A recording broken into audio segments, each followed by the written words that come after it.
Testing, testing. 2, 3, testing, testing, testing.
aliens, earthlings, eldritch creatures, and beings of all sorts.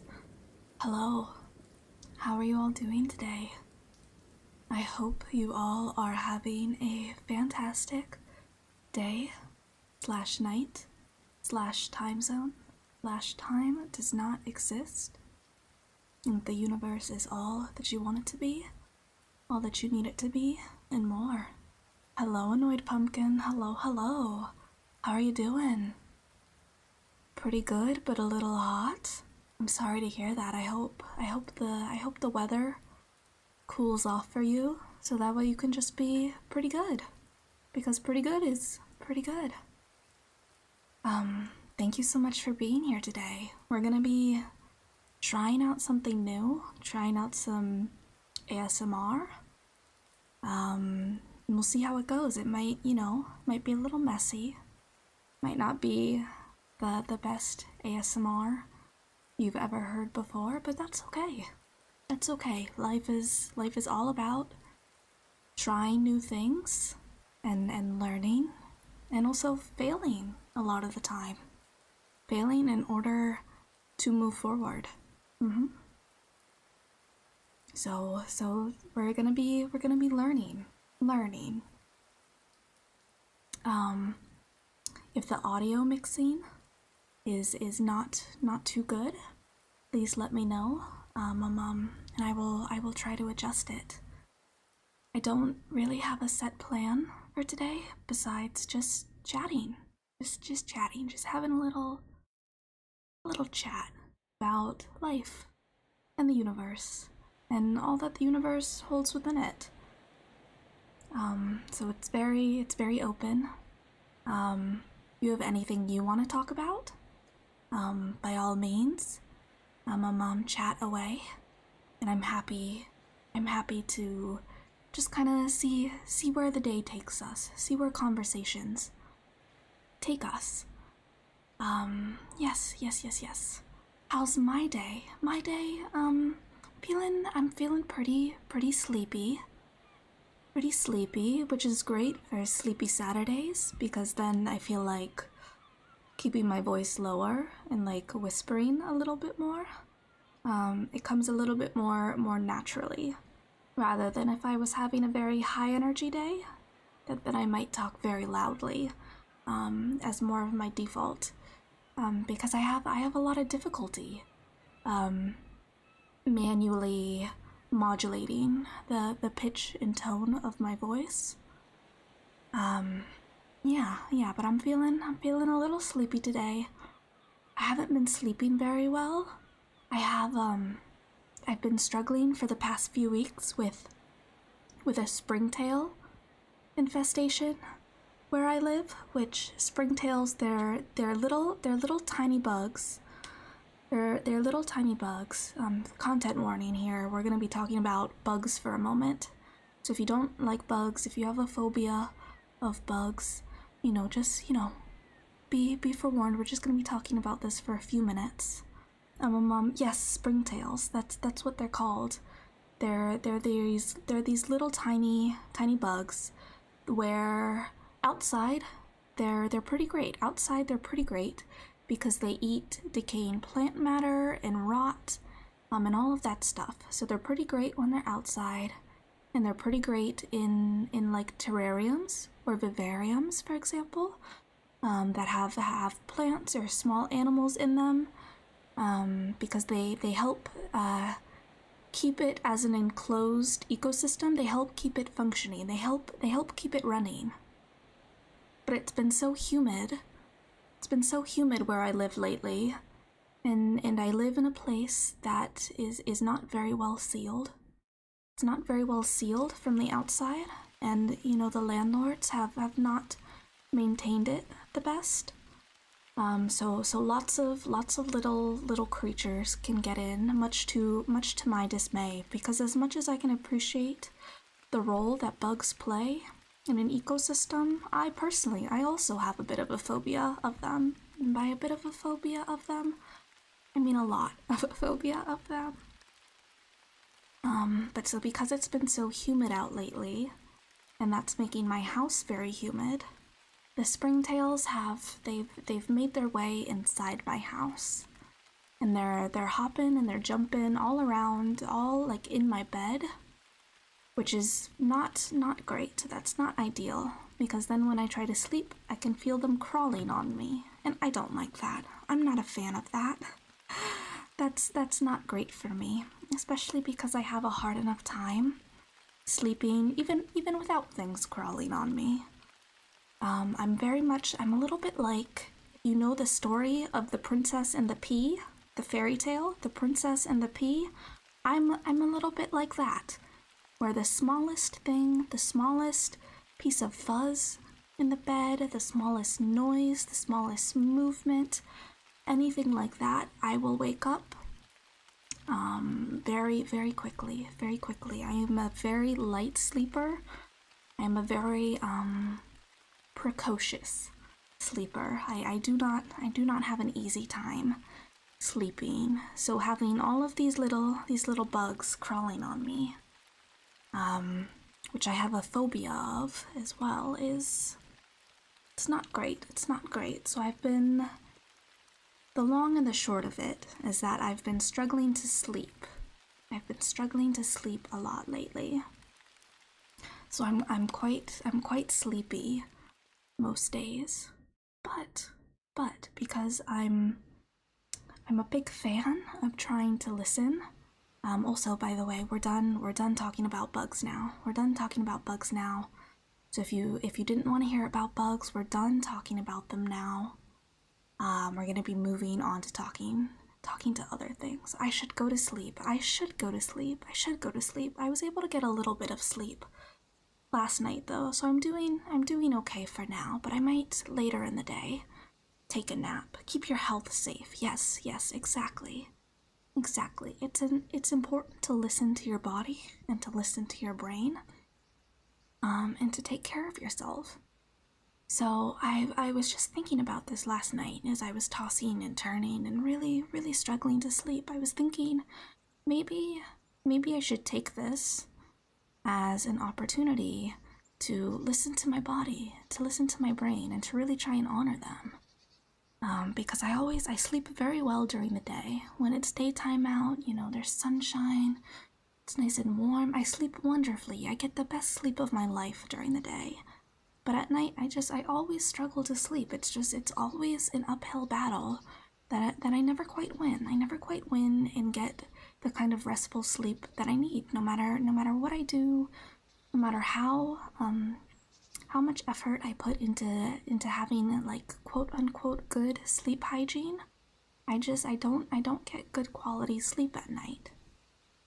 So I was thinking about this as I was distinctly not sleeping last night, and I was thinking maybe I should take this as an opportunity to listen to my body and my brain and switch things up. So switch my routine up. So maybe I start trying to sleep more during the day and then staying awake and doing things at night, which I've never tried that before. I've never really had the freedom or the availability to do that before, because I've been in school or I've been working, and those are things that happen during the day.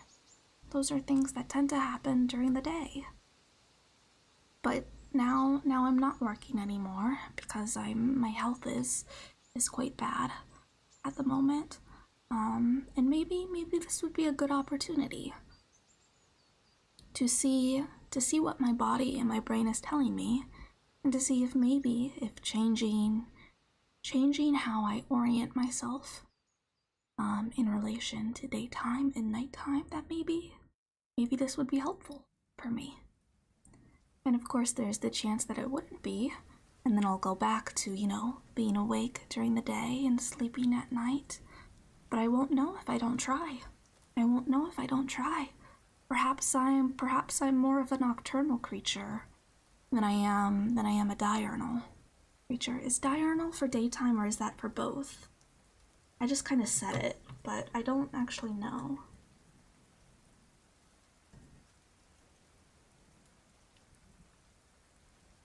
Yes, diurnal is awake during the daytime. So what is it when you're Actually, can a creature be awake during both the daytime and the nighttime? Let's find out. Let's find out. Well, actually, I'll pull it up on this computer so you can hear me typing, because we're supposed to be doing some ASMR as well. So here's some typing ASMR.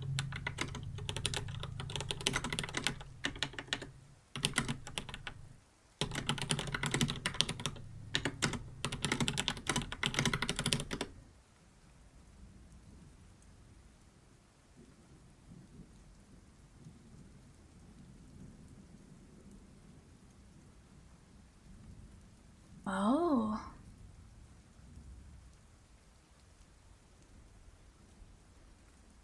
So here we are. So these are the different terms for how creatures in this world orient themselves towards daytime and nighttime. So there is diurnal, crepuscular, nocturnal, matutinal, and vespertine. So diurnal, by definition, means of or during the day. Animals that are diurnal are active during the day.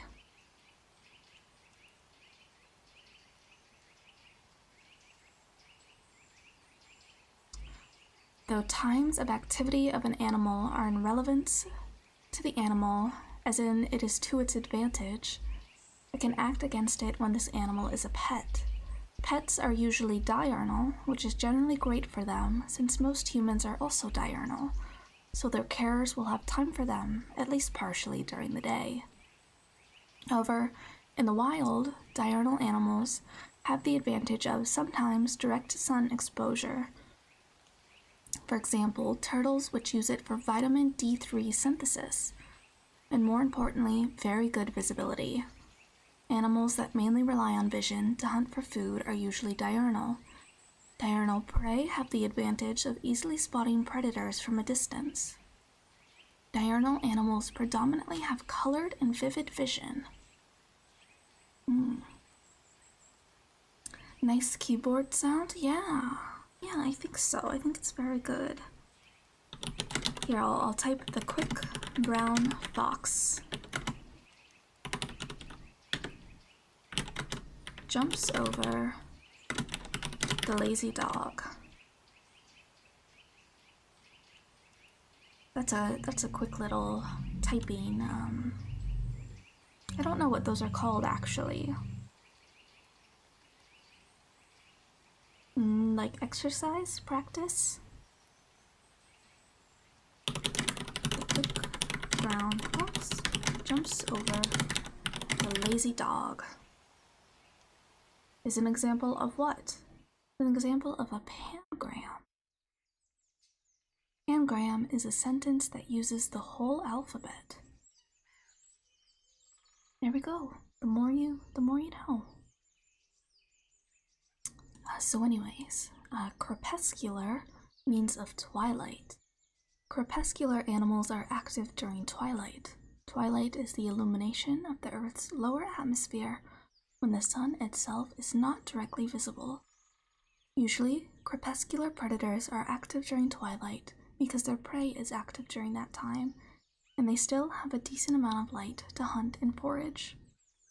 On the other hand, crepuscular prey can use this light to easily spot and avoid predators. In addition to that, in the wild, predators are generally least occurring during those times. This creates a state of self-regulating, oscillating equilibrium. When a prey population increases due to their crepuscular habit, predators will have more food, thus increasing their population, which in turn decreases the prey. Then the predators decrease, increasing the prey, and so on. Being crepuscular serves them well as pets when their owners are rather busy during the day. The owners are unavailable when the pet itself is inactive. And so examples of pets that would be crepuscular would be rabbits or guinea pigs. So next up is nocturnal. means done or active during the night. Nocturnal animals are usually more vulnerable to predation, so keeping active only during the night makes them somewhat quote-unquote invisible. Nocturnal predators usually have a sensitive sight and/or do not rely on visible light to see. They can also have very well-developed senses of smell and hearing. These animals are usually appropriate for pet owners who stay up late and are ready to provide for them then. Usually you could only stay up late if you wake up late, which is quite a common trend, so a small number of these animals may prove to be surprisingly appropriate pets for some. So an example of a pet that is nocturnal would be mice. Next up is matutinal, means of or occurring in the morning. Matutinal organisms wake up before diurnal organisms, so they have the advantage of consuming resources without competition. Matutinal animals are mostly bees, though let's just suppose a dog is matutinal, then it'd be suitable for early walkers who do not just wake up and rush to their job, but actually have time to care for them, at least briefly. Matutinal organisms become active during dawn, thus they share active states with crepuscular animals at dawn. So a dog is not matutinal. They were just using that as an example of how this would relate to pets. But bees are matutinal organisms.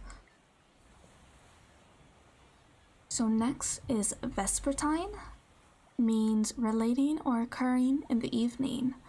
Vespertine organisms are similar to nocturnal organisms. Both are awake at similar times, so some share very close relations, as some nocturnal species are active in the evening but continue throughout the night. Vespertine organisms get to be active before most nocturnal organisms, so they can consume some resources before competition from the latter. Vespertine animals as pets are suitable for people who are unavailable during the day and return at early night. Vespertine organisms become active at dusk, thus they share the active states with crepuscular animals at dusk. And so vespertine and matutinal species are commonly considered as special cases of being crepuscular. Wow. The more you know.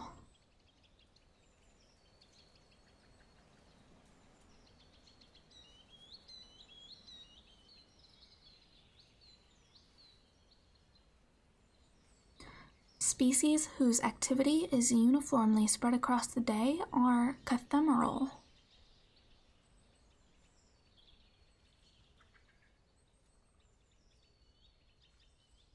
So here we go. Species most active during dawn are matutinal. Not many pets exclusively follow this clock. In fact, mostly insects and plants are observed to follow this pattern. Species most active during dusk are vespertine. As with matutinal species, mostly insects and plants follow this pattern. Species most active during both dawn and/or dusk or twilight are crepuscular. You could call crepuscular species both matutinal and vespertine. Some examples of crepuscular animals are skunks, fireflies, and deers. Pets generally considered crepuscular are dogs, cats, rabbits, and hamsters.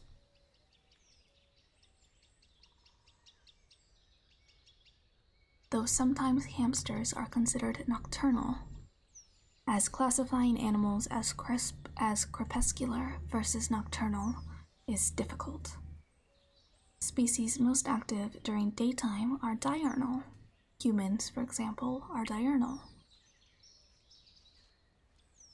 Species most active during nighttime are nocturnal. And then those whose activity is spread across the day are ephemeral. Wow, that's so interesting. I had no idea. I thought I knew of diurnal and I knew of nocturnal, but I had no idea of crepuscular or its two variations, or ephemeral. That's so interesting.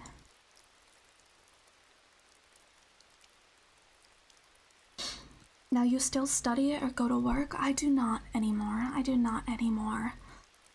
So I have a lot of chronic pain and fatigue that over the past 10 years has progressively gotten worse and worse, and I am now at a point in my life where I've lost a lot of my functionality. So something like physically going to work is not possible for me at the moment. And it's likely that it might not be something that is possible for me at all moving forward. Now, if there were more remote jobs that were outside of tech that I was qualified for, then that could maybe allow me to work. But unfortunately, in my fields of study, the things that I have experience with, so like film, and then the GLAM industry, so that's the acronym is GLAM, and that stands for galleries, libraries, archives, and museums. So I sit at the intersection between the GLAM industry as a whole, and then also like communications, film, digital media, all of that. So there aren't a lot of remote jobs that would be entry level, and so it's unfortunate, but every now and then I come across one, and I apply, and we'll see what happens. We'll see what happens. But in the meantime, I'm happy to be here with all of you, and to be able to stream more, and to create more art, and to write more, and to learn all kinds of new things with you all. Yes. Do I have any pets? I do. I have one dog, a mom who I call Mimo, Mimo, Mimo. And he's very silly, he's very goofy, he's very wiggly, and full of energy. He looks a little bit like a Muppet. And because he is so full of energy, sometimes I jokingly call him my little demonically possessed Muppet. He's so full of wiggles.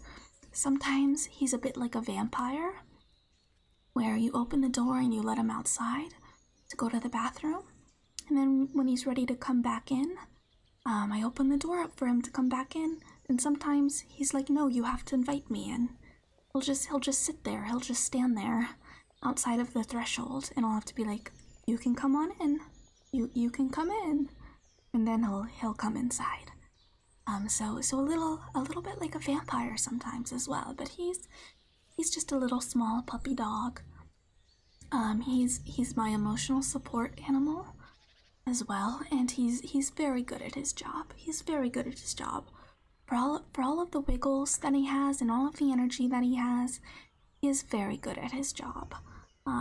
As well. He's very comforting. He knows when I'm upset or distressed, or I need him to come and snuggle, to come and be a little snuggle baby. Yes.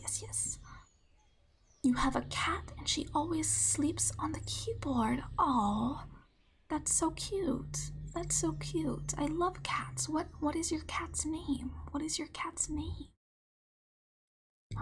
Though I suppose if your cat is sleeping on your keyboard, then you might not be able to type. So if you have to get stuff done and you have to be able to type, that could be a little bit inconvenient sometimes. But sometimes a little inconvenience is worth it. To have creatures that care about you. That care about you and want to be near you and want to spend time with you. Sometimes it is worth living with a little bit of inconvenience. in order to have those relationships with our pets and even with other people as well. It's a good thing to know yourself and to know your life and to know what inconveniences you can bear with, what inconveniences you can tolerate, in order to have these meaningful relationships with others. Yes. But I love cats. I love cats so much. I would love to have a cat as well someday. Perhaps someday. I live in a fairly rural environment, so sometimes I see some feral cats wandering around. And there was a cat who last summer came and was running around outside the woods, outside where I live. And so I was like, oh, maybe I should go place a bowl of water outside for this cat that is out there just hanging out, running around, relaxing under the shade of some trees. I should go just set a bowl of water out there. So I went and I grabbed a bowl and I filled it with water. I went to carry it outside, but I have a very heavy door. The door is very heavy. It's very difficult to open. It is stubborn. It's a stubborn door. You need to really like heave to get it open. So in doing so, in the process of opening the door, I have bells on my door, because bells can be used to protect households from some wayward creatures, some wayward beings who may not have intentions or energies that would align with yours, that would do you well. That it can ward them off, having bells on your doors. So I have bells on all of my doors, and so I think the sound of me trying to really pull to open this door and the bells on it, that it scared the little cat off. I haven't seen the cat since then, so I hope it's doing okay. I hope it's doing all right. But yes. And I hesitate to ascribe, because I feel like, so with the bells and with warding off spirits and beings and all that, I feel like a lot of times people will ascribe malicious intention to such creatures, to such beings, to such energies. And I understand that. I understand why. And I don't think there's necessarily anything wrong with thinking that. But for me, the way that I like to think about it is that these creatures, these beings, it's not that they have malicious intention necessarily. It's just that our energies are not aligned. The way that they exist and the way that I exist are in contrast to each other. They're in contrast to each other. They are not well suited to exist in proximity to each other. And that doesn't mean that those energies, those spirits, those beings are necessarily malicious, though their actions, the effect of their energies, of their presence, might cause harm, But it's not that they're necessarily malicious. It's more so that their way of existing, their way of being, and my way of existing, and my way of being, that these two things are not in alignment. And that's okay. That's okay. So you take steps to protect yourself and to keep yourself safe and to ward off energies that are not in alignment. And so that's the way I like to think about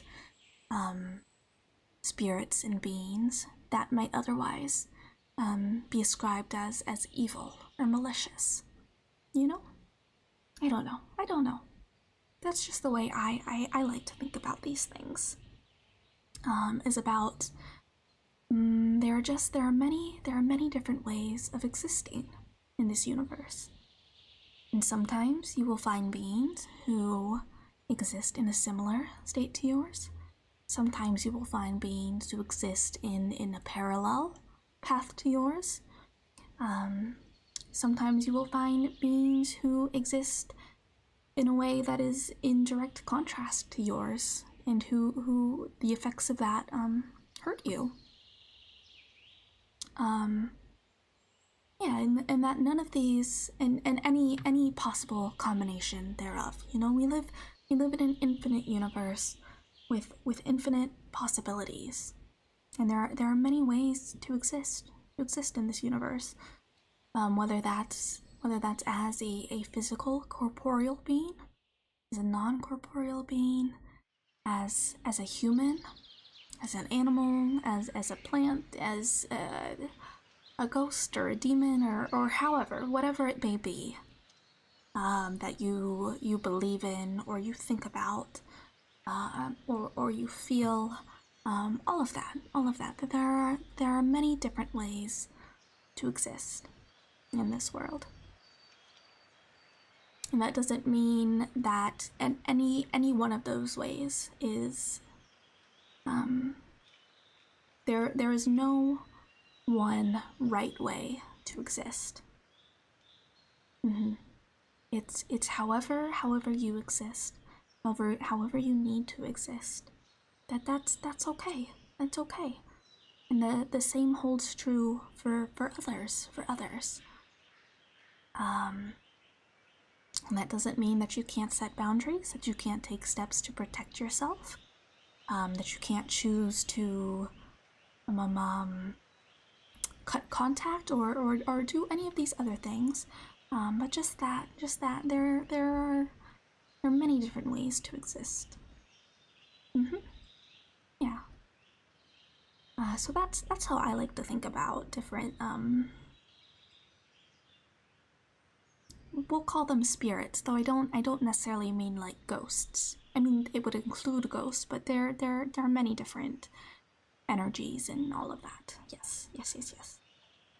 Do I have any country that I want to go to? That's a great question. I think I have lots of different countries that I would love to go to. I would really love to see the world, I guess. And I don't know how feasible that is for me, but in theory, I think it would be wonderful. Go to all of these different places and see all of these different things. And I don't know, I think it would be really wonderful. I would love to go to Iceland. I would love to see the aurora borealis.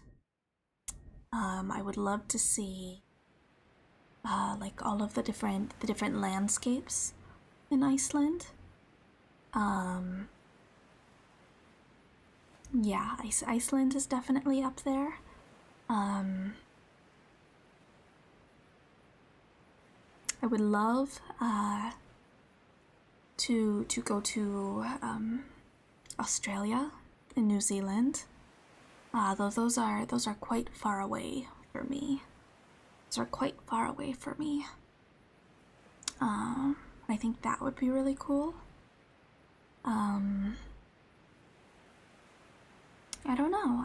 There are so many places that I would love to go to, and see. Even in the United States, there are lots of different places that I haven't been to that I would love to go to. Yeah, lots of. I really love nature, so I would like to go to all of the different national parks in the U.S. at some point. I've been to like one or two, but there are so many. There are so many, and I would love to go and get to see all of them throughout the course of my life. Vietnam, I would, yeah, yeah. I would love to go to Vietnam. I don't really know too much about it though. But I really just I like learning. I like learning, and I like having new experiences. Well, not all the time. I'm actually quite like rigid, I guess would be the word, in terms of new experiences terrify me. I want new experiences, but also new experiences terrify me. So it's a little bit of a, for me, a lot of the time, a push and like pull between what I know and what I am used to, my routines, the things that are and feel safe to me, and experiencing things that I have not experienced before, and going places that I have not gone to before, and trying things that I have not tried before. That it's even though the desire is there for all of that, that sometimes the practical application I struggle with a lot more. Because it's scary. Things that you are not used to. It can be scary to put yourself out there. If that makes sense. That makes sense. But there are many places in this world that I would love to go to. Honestly, even like Antarctica, I don't like the cold. I don't tolerate the cold very well. But even still, I think like I don't know. It's very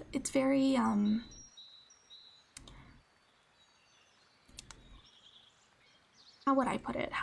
I feel like these are all very like fanciful notions for me, and that I'm unlikely. I'm unlikely to be able to go to all of the different places that I would love to go to. Yeah, yeah.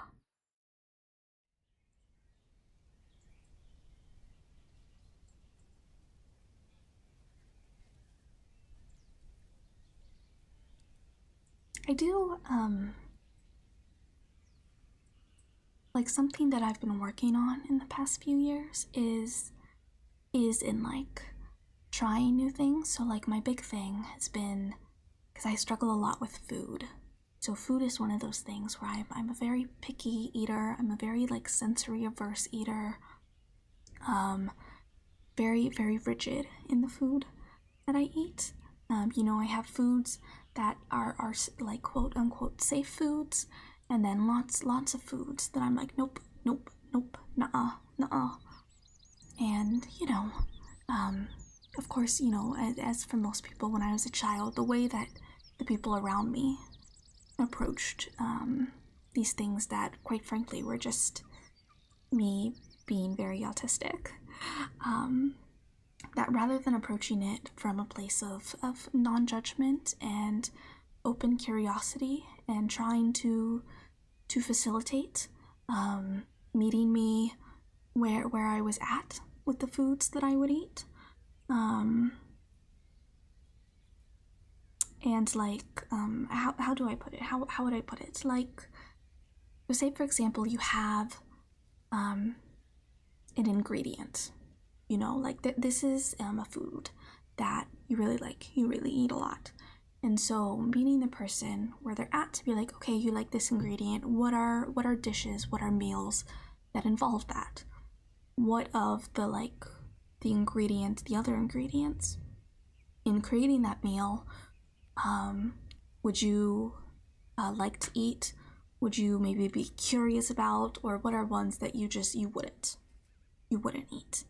And coming at it from more of like that perspective, it was something where people approached how I approached food with like a lot of shame and judgment, and oh, you you've taken a bite of this thing and you don't like it, well, now just don't eat. Just don't eat. You won't eat, you know?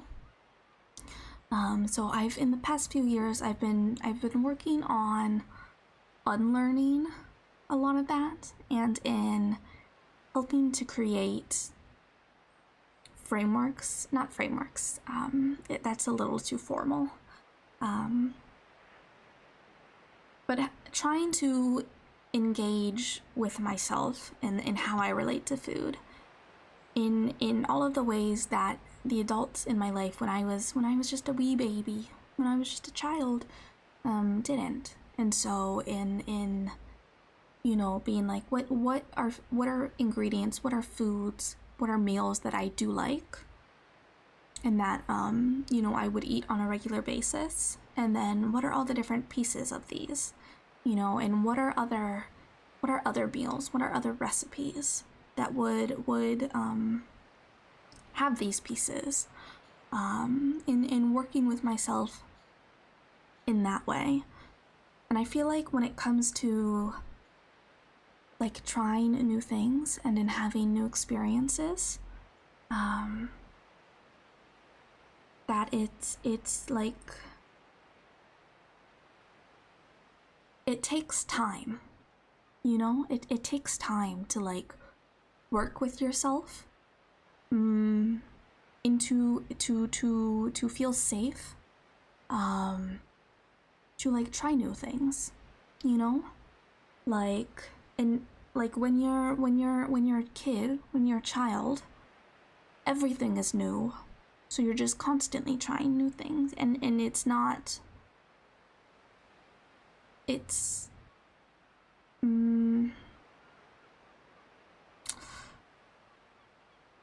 it like is more, I feel like it's a little bit easier like when you're a kid, because you are constantly trying new things, that like you stay, it's like a practice. Yes, that's what I'm trying to say. It's like a practice.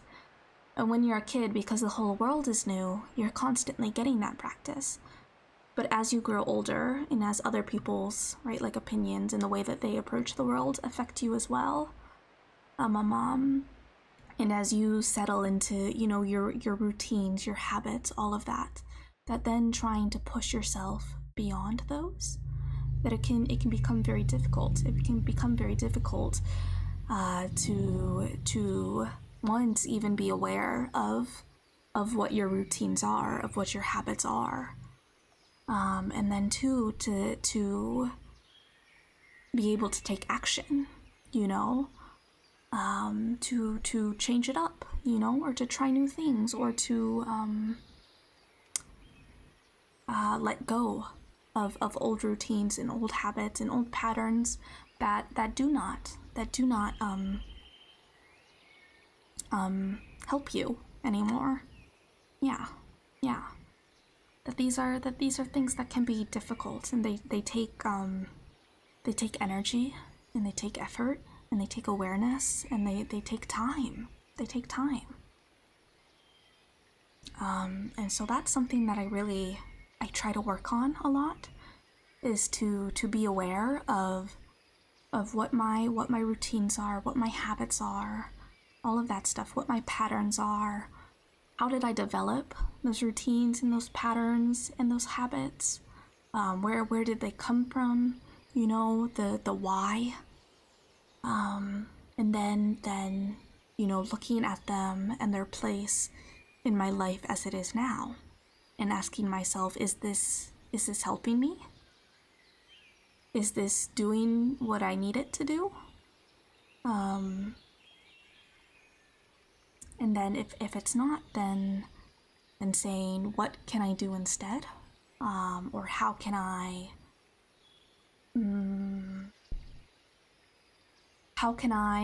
create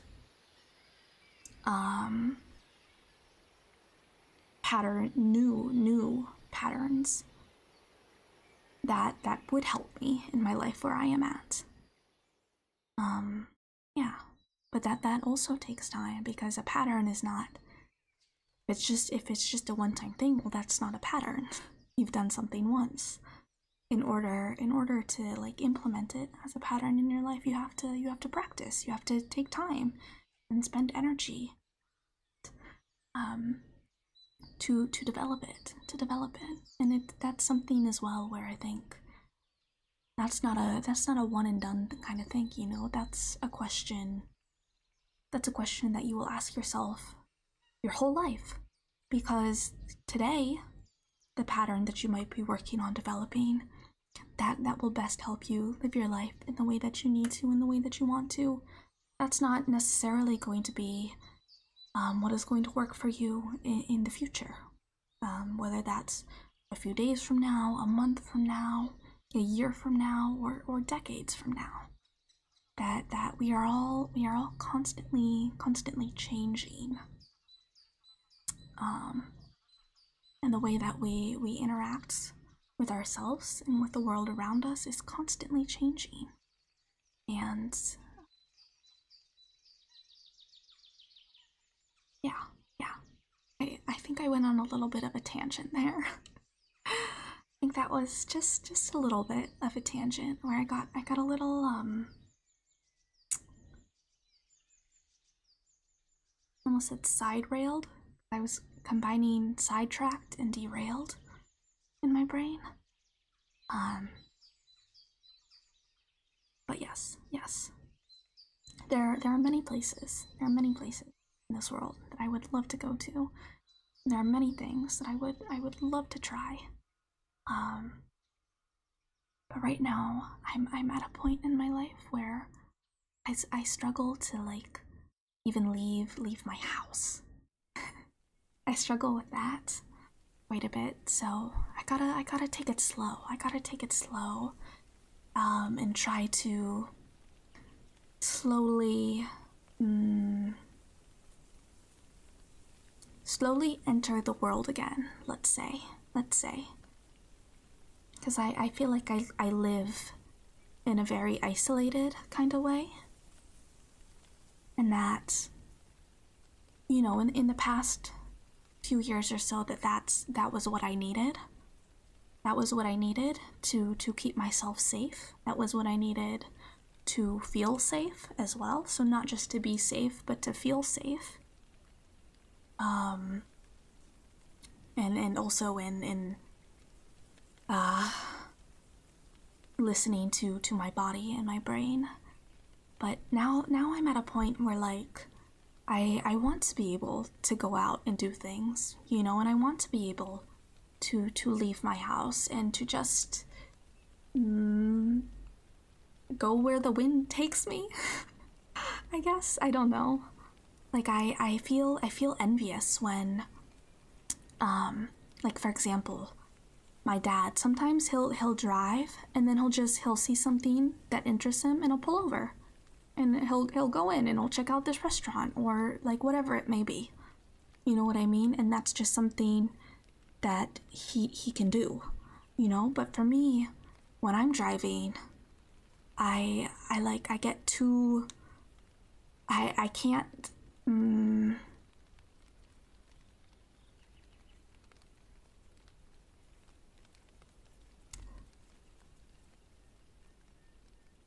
I don't know how to phrase it. I don't know how to put it into words. Like being able to like yeah, go where the wind takes you is not, that's not a skill that I've really developed yet. Something that I've got to work on. Yeah, I get very stuck. Yeah, I get very stuck in my routines.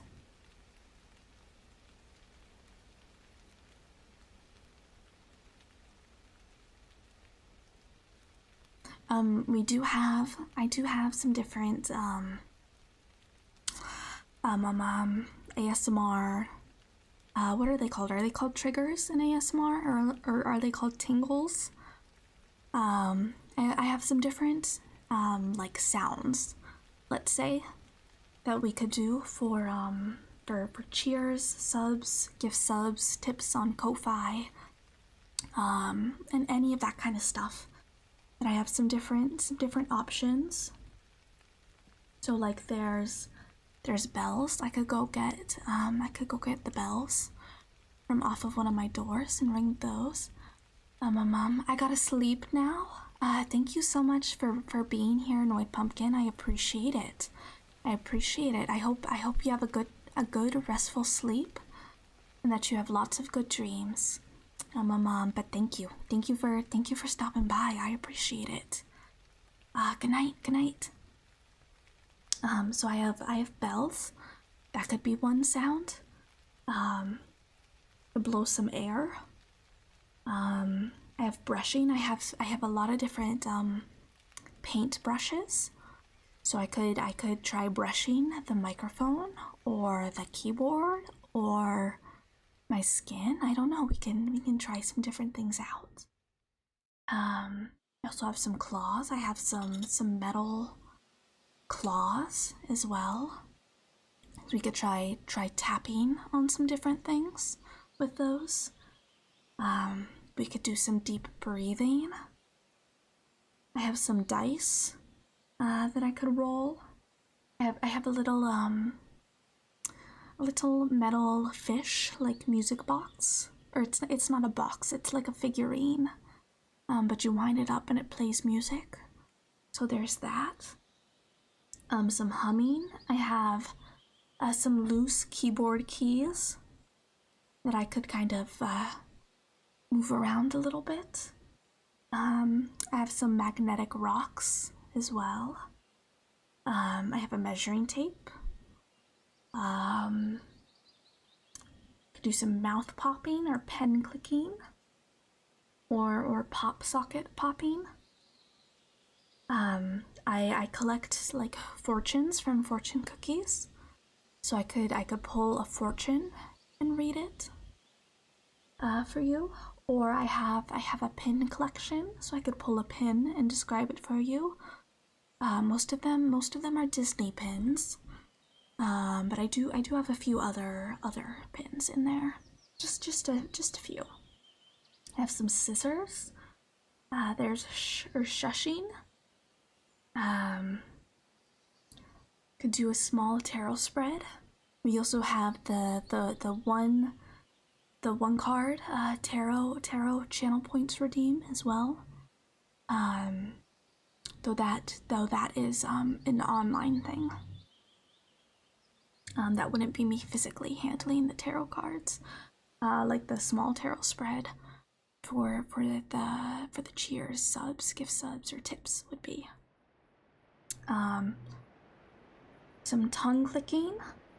I could practice the ukulele. I'm not very good at it. I'm just learning. But I would be happy to try and learn a little bit here with all of you. Or just general vocal stimming. Those are so far what I've thought of for different sounds that we could do for ASMR. For cheers, subs, gift subs, tips on Ko-Fi. You can choose one of those, or you can make a suggestion that is TOS and safe for work. Yes.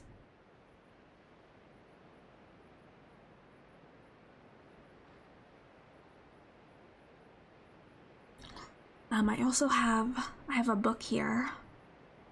It's Rachel Carson's The Edge of the Sea. So if you don't know, Rachel Carson is a writer and an environmentalist. She is most known for her work, Silent Spring, which is formative text in environmentalism. But Rachel Carson, prior to Silent Spring, first and foremost, was a writer about the ocean. And so The Edge of the Sea is... She has one other book about the ocean as well, so I don't know if The Edge of the Sea is the first of her books, or if it's later on, but it is a book that she wrote about the coast, basically, where sea meets land.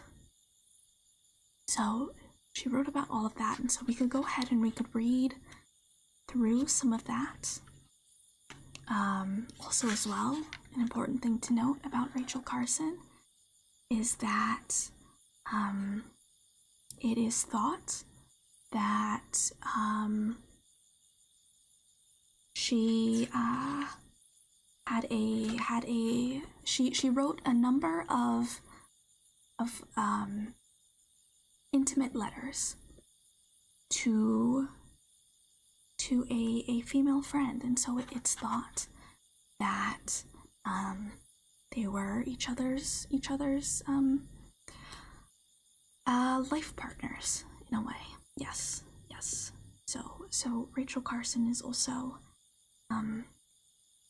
thought to be a lesbian. Yes. Even though, of course, with historical figures, there is sometimes some debate as to whether you can ascribe modern understandings of sexuality to historical figures. Yes, but it's something that is discussed a lot. It's something that is debated a lot in terms of applying labels to historical figures. Yes, but it is thought that Rachel Carson was a lesbian, which I think is really cool. That's really neat. So yeah, let's read some. Let's read some of this. I'm not gonna read all of it, of course, because copyright. But we can go ahead and read some of it.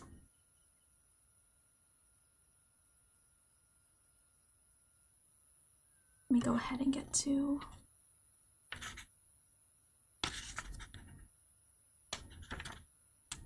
the first one. So this is the first chapter, and it is called The Marginal World. The edge of the sea is a strange and beautiful place. All through the long history of Earth, it has been an area of unrest where waves have broken heavily against the land, where the tides have pressed forward over the continents, receded, and then returned. For no two successive days is the shoreline precisely the same.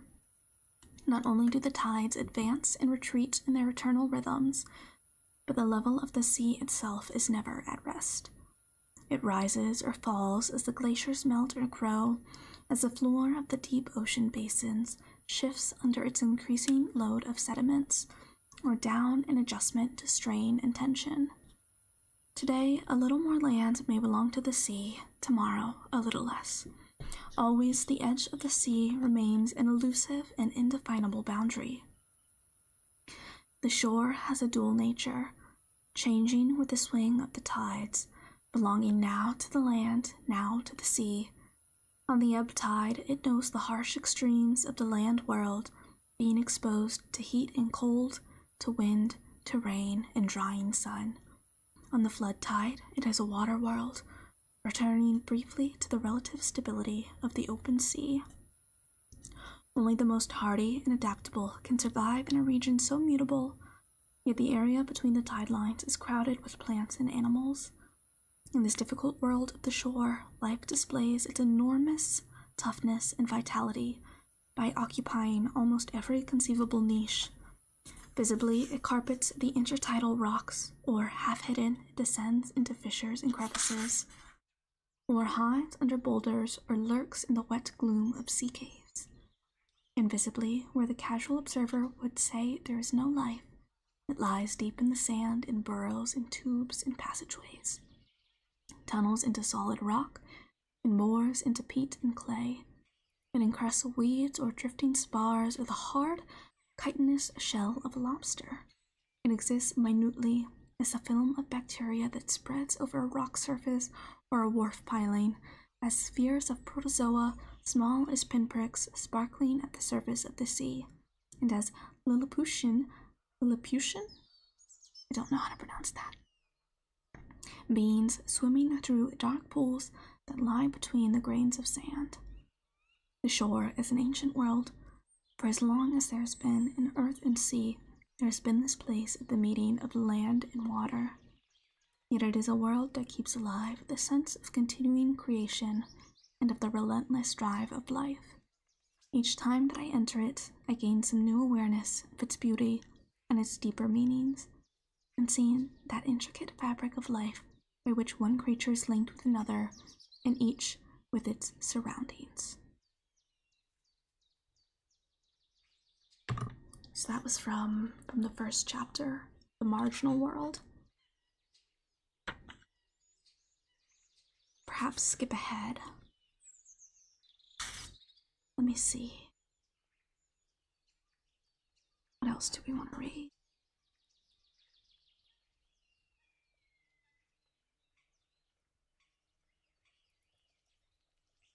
Alright, so this next excerpt is from the second chapter, Patterns of Shore Life. Hello, Mellowfera. Hello. How are you doing? I hope that you are having a great day / night / time zone / time does not exist. Hello. What the Sigma? Indeed. I'm reading some different excerpts from Rachel Carson's book, The Edge of the Sea. And Rachel Carson was an environmentalist, famous for her work, Silent Spring. But she was, first and foremost, she wrote a lot about the ocean. And so this book, The Edge of the Sea, is about where the ocean meets land, so the coast, really, the coastline.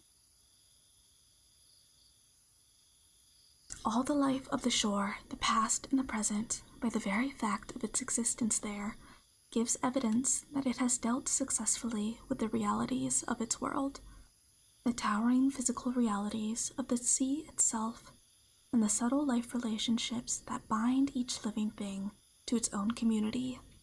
The patterns of life as created and shaped by these realities intermingle and overlap, so that the major design is exceedingly complex.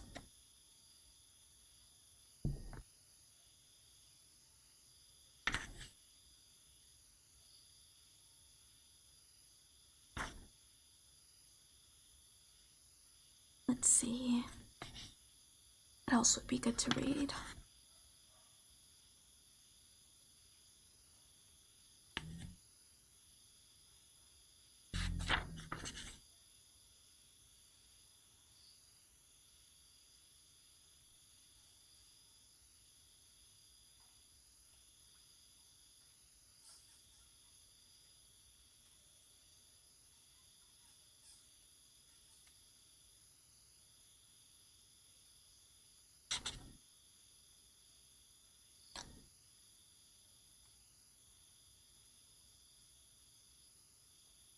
Okay, here we go. This is also from the second chapter, Patterns of Shore Life. This is towards the end. In the sea, there are mysterious comings and goings, both in space and time, the movements of migratory species, the strange phenomenon of succession by which, in one and the same area, one species appears in profusion, flourishes for a time, and then dies out, only to have its place taken by another and then another, like actors in a pageant passing before our eyes. And there are other mysteries. The phenomenon of red tides has been known from early days, recurring again and again, down to the present time, a phenomenon in which the sea becomes discolored because of the extraordinary multiplication of some minute form, often a dinoflagellate, in which there are disastrous side effects in the shape of mass mortalities among fish and some of the invertebrates. Then there is the problem of curious and seemingly erratic movements of fish into or away from certain areas, often with sharp economic consequences. When the so-called Atlantic water floods the south coast of England, herring become abundant within the range of the Plymouth fisheries. Certain characteristic plankton animals occur in profusion, and certain species of invertebrates flourish in the intertidal zone. When, however, this water mass is replaced by channel water, the cast of character undergoes many changes. In the discovery of the biological role played by the seawater and all it contains, we may be about to reach an understanding of these old mysteries, for it is now clear that in the sea nothing lives to itself. The very water is altered in its chemical nature and in its capacity for influencing life processes by the fact that certain forms have lived within it and have passed on to it new substances capable of inducing far-reaching effects. So the present is linked with the past and future, and each living thing with all that surrounds it.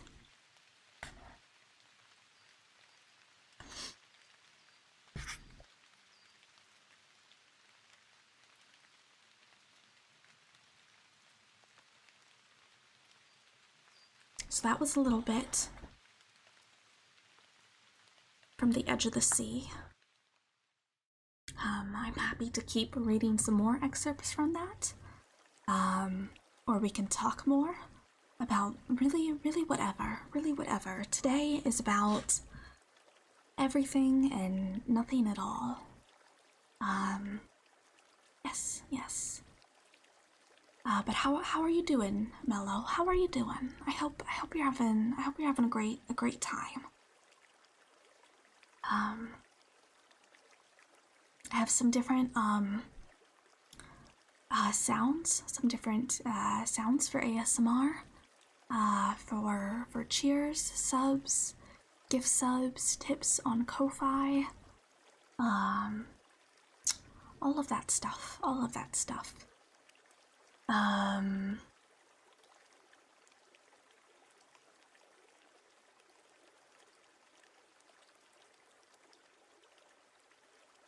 Lost my train of thought entirely.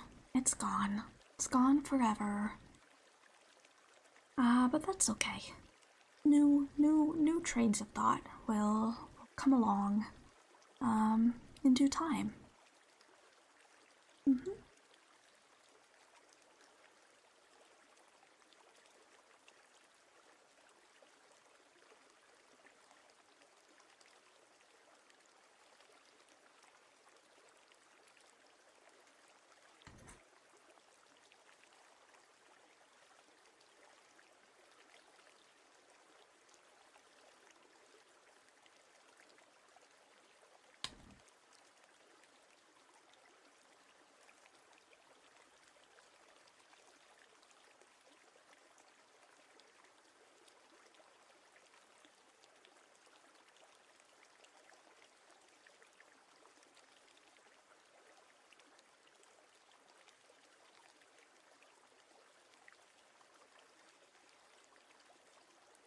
Oh, here's another excerpt that I quite like. And this one actually inspired me to write a poem one time. This is from the 3rd chapter, I believe, The Rocky Shores. One of my favorite approaches to a rocky seacoast is by a rough path through an evergreen forest that has its own peculiar enchantment. It is usually an early morning tide that takes me along that forest path, so that the light is still pale and fog drifts in from the sea beyond. It is almost a ghost forest, for among the living spruce and balsam are many dead trees, some still erect, some sagging earthward, some lying on the floor of the forest. All the trees, the living and the dead, are clothed with green and silver crust of lichens. Tufts of the bearded lichen or old man's beard hang from the branches like bits of sea mist entangled there. Green woodland mosses and yielding carpet of reindeer moss cover the ground. In the quiet of that place, even the voice of the surf is reduced to a whispered echo, and the sounds of the forest are but ghosts of sound. the faint sighing of evergreen needles in the moving air, the creaks and heavier groans of half-fallen trees resisting against their neighbors and rubbing bark against bark, the light rattling fall of a dead branch broken under the feet of a squirrel and sent bouncing and ricocheting earthward. But finally the path emerges from the dimness of the deeper forest and comes to a place where the sound of surf rises above the forest sounds, the hollow boom of the sea, rhythmic and insistent, striking against the rocks, falling away, rising again. Up and down the coast, the line of the forest is drawn sharp and clean on the edge of a seascape of surf and sky and rocks. The softness of sea fog blurs the contours of the rocks. Gray water and gray mists merge offshore in a dim and vaporous world that might be a world of creation, stirring with new life. The sense of newness is more than illusion born of the early morning light and the fog, for this is in very fact a young coast. It was only yesterday in the life of the earth that the sea came in as the coast subsided, filling the valleys and rising about the slopes of the hills, creating these rugged shores where rocks rise out of the sea and evergreen forests come down to the coastal rocks. Once this shore was like the ancient land to the south, where the nature of the coast has changed little during the millions of years since the sea and the wind and the rain created its sands and shaped them into dune and beach and offshore bar and shoal. The northern coast, too, had its flat coastal plain bordered by wide beaches of sand. Behind these lay a landscape of rocky hills, alternating with valleys that had been worn by streams and deepened and sculptured by glaciers. The hills were formed of gneiss and other crystalline rocks resistant to erosion. The lowlands had been created in beds of weaker rocks like sandstone, shale, and marl.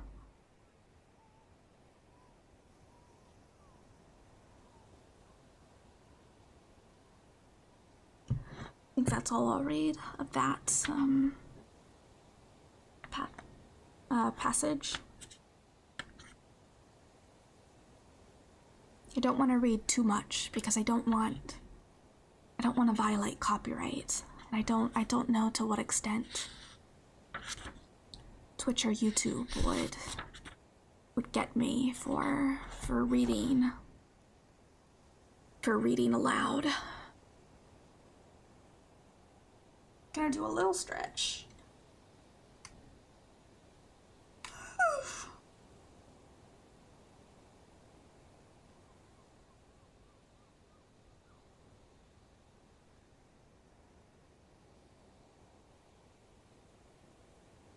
My skin is feeling a little dry, so I'm also gonna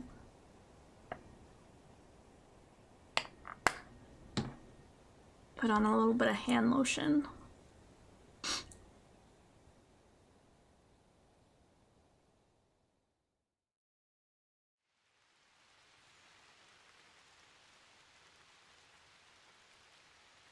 I've been really struggling with dry skin lately. And I don't know why. Maybe, perhaps it could be the fact that I feel like I take boiling showers rather than like a lukewarm one. So I don't know, that could perhaps be why my skin is angry at me.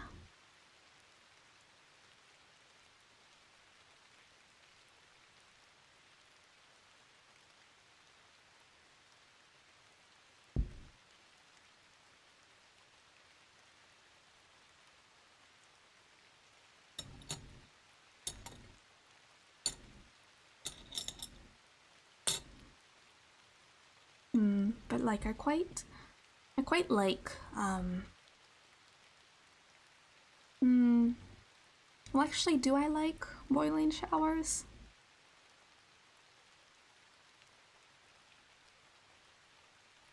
Maybe I don't. What I really like are baths, though. I find baths to be quite nice. But the little like shower that I have that is like, you know, it's one of the ones where it has the like bathtub, like it's a shower tub. That's what they're called. That's what they're called. It has that, but the tub part of it, it doesn't hold hot water at all, really. So anytime I try to fill it up to take a bath, I just end up with like room temperature water, and that's not very fun. That's not very fun to bathe in. So I don't know. I have to figure out a better way to take showers where I'm not scalding my skin, but I'm also not. I don't know. I feel like showers they have such extremes where the water is either very cold, which I like. I like cold water as well. I think it can be very refreshing, but I don't want to take like a whole shower in cold water, you know. I want to like have cold water and then have warm water and then cold water and then warm water and then cold water and then warm water, because I find that to be very I feel like it helps regulate my nervous system. I don't know how to explain it, but I feel like the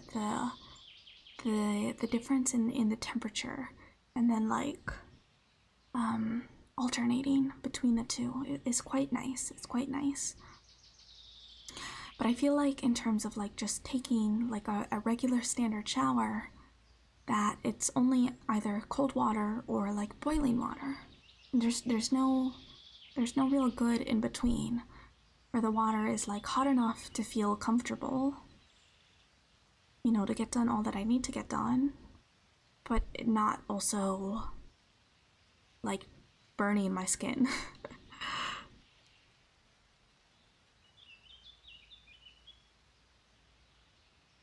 That's unfortunate.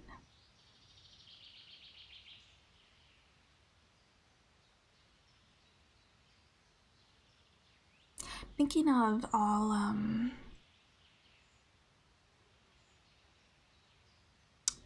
like lakes that have not like the lakes that are full of like, you know, the very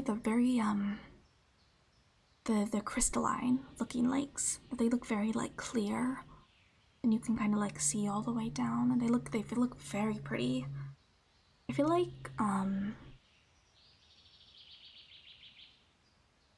you know how in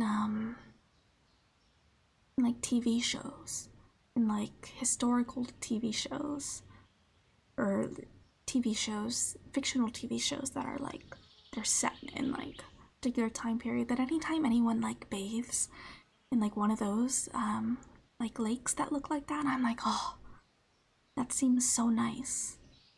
That seems so nice. That seems so nice. But I think probably a lot of those are very cold.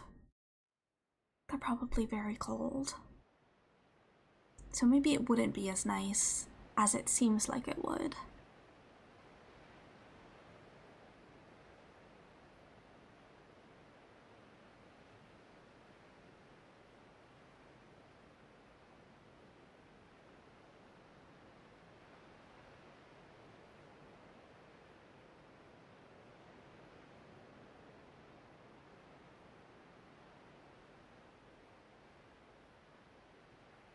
Now I'm just thinking about C-dramas.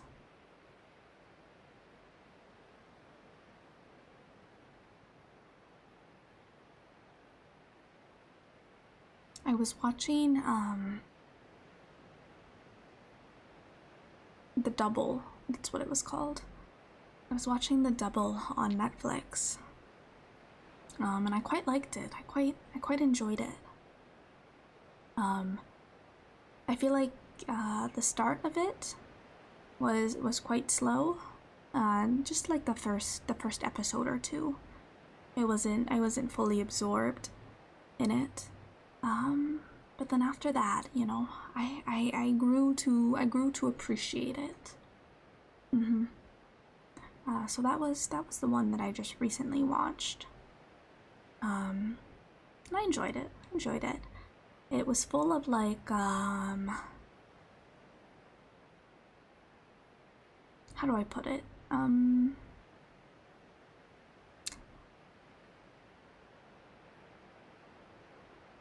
Trickery. It was full of trickery. Yes.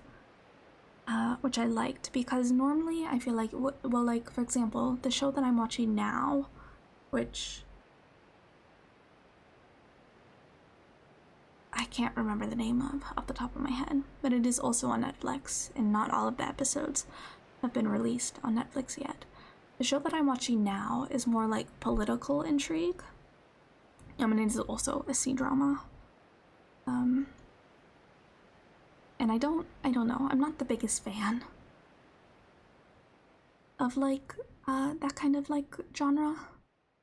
Not of C dramas, but of like the political like intrigue ones where it's like all the stuff in like the like political court, basically. I don't like, I'll watch them, but I don't love them, you know. But I feel like the double that it was more revenge driven. It was more revenge driven, and so the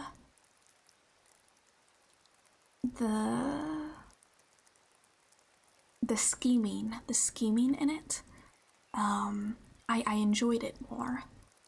I enjoyed it more than I do necessarily in the ones where it's more about politics.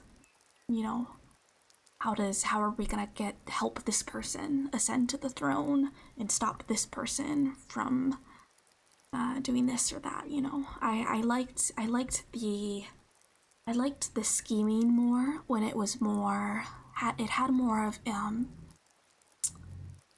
interpersonal basis to it. The motivation for it was more in relation to, yeah, yeah, to revenge. Yes, I mean there was also like political intrigue in it, but that wasn't the extent of it. If that makes sense. So I liked that. I enjoyed that. And then I really can't remember the name of the one I'm watching now. Like I literally just before I sat down to stream, I just watched an episode or two of it. So I don't know why I can't think of the name of it off the top of my head. It's gonna bother me. Just gonna look.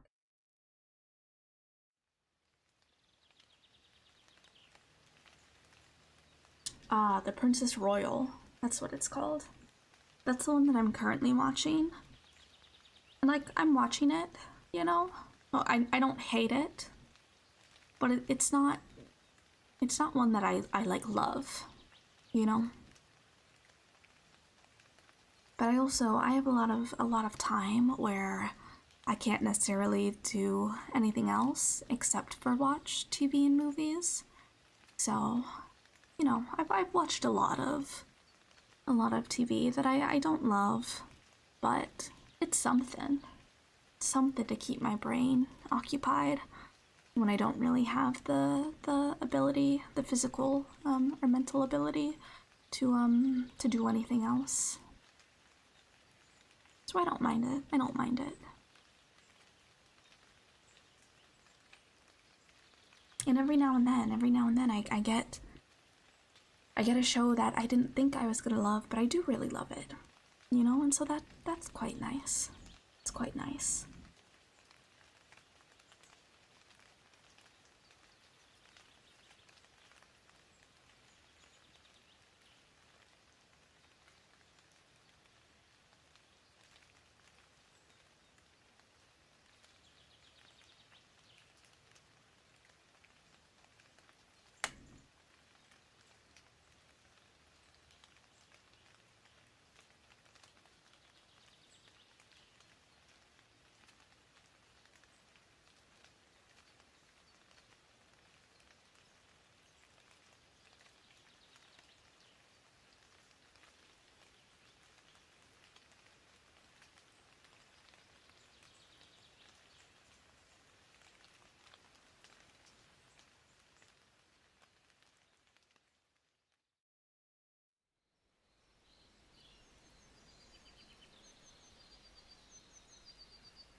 Okay.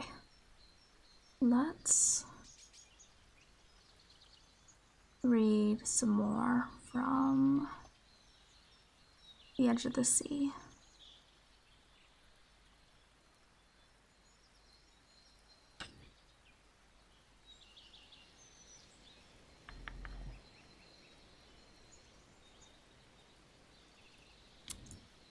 Tide pools contain mysterious worlds within their depths, where all the beauty of the sea is subtly suggested and portrayed in miniature. Some of the pools occupy deep crevices or fissures. At their seaward ends, these crevices disappear under water, but toward the land they run back slantingly into the cliffs, and their walls rise higher, casting deep shadows over the water within them. Other pools are contained in rocky basins with a high rim on the seaward side to hold back the water when the last of the ebb drains away. Seaweeds line their walls. Sponges, hydroids, anemones, sea slugs, mussels, and starfish live in water that is calm for hours at a time, while just beyond the protecting rim the surf may be pounding. The pools have many moods. At night they hold the stars and reflect the light of the Milky Way as it flows across the sky above them.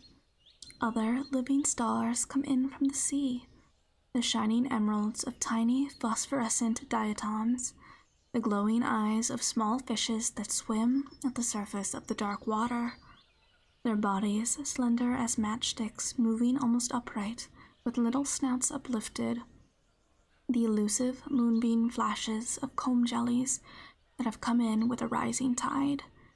Fishes and comb jellies hunt the black recesses of the rock basins, but like the tides they come and go, having no part in the permanent life of the pools. By day, there are other moods. Some of the most beautiful pools lie high on the shore.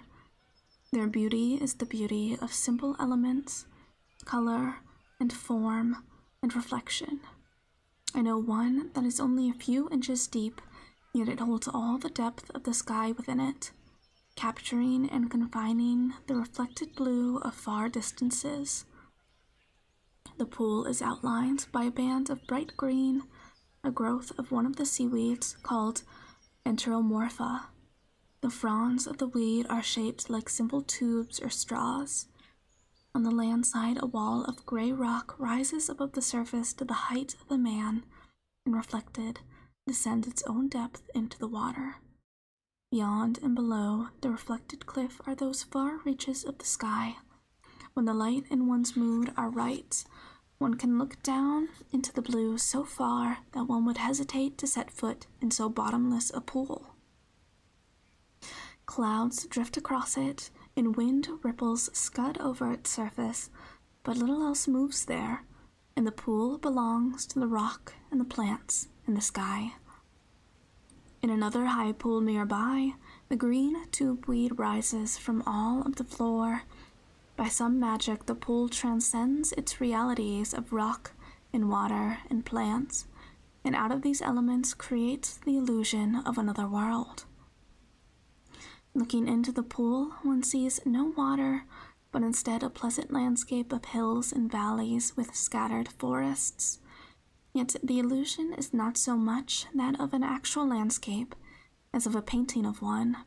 Like the strokes of a skillful artist's brush, the individual fronds of the algae do not literally portray trees, they merely suggest them.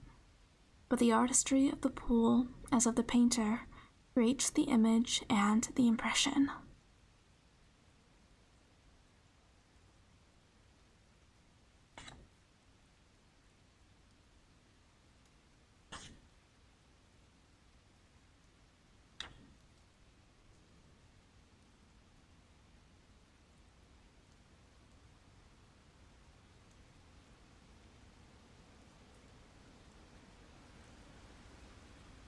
This is a little further into the chapter, which is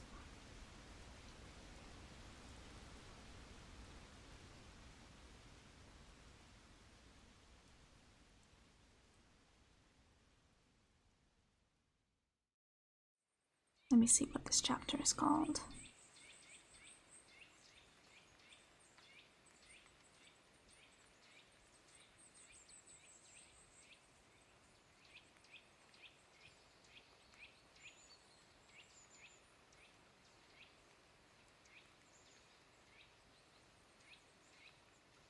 Is this still part of the rocky shores? It might be. Be a very long chapter, though.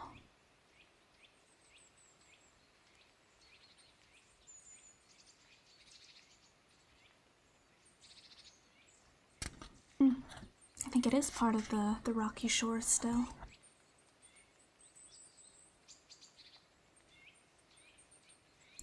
Some of the most beautiful pools of the shore are not exposed to the view of the casual passerby.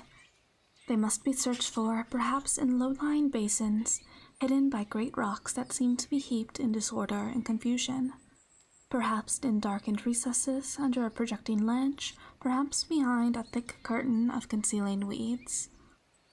I know such a hidden pool. It lies in a sea cave, at low tide filling perhaps the lower third of its chamber. As the flooding tide returns, the pool grows, swelling in volume until all the cave is water-filled, and the cave and the rocks that form and contain it are drowned beneath the fullness of the tide.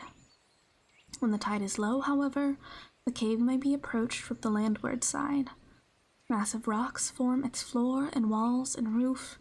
They are penetrated by only a few openings, 2 near the floor on the seaside, and 1 high on the landward wall. Here one may lie on the rocky threshold and peer through the low entrance into the cave and down into its pool. The cave is not really dark. Indeed, on a bright day, it glows with a cool green light. The source of this soft radiance is the sunlight that enters through the openings low on the floor of the pool. But only after its entrance into the pool does the light itself become transformed, invested with a living color of purest, palest green that is borrowed from the covering of sponge on the floor of the cave. Through the same openings that admit the light, fish come in from the sea, explore the green hall, and depart again into the vaster waters beyond.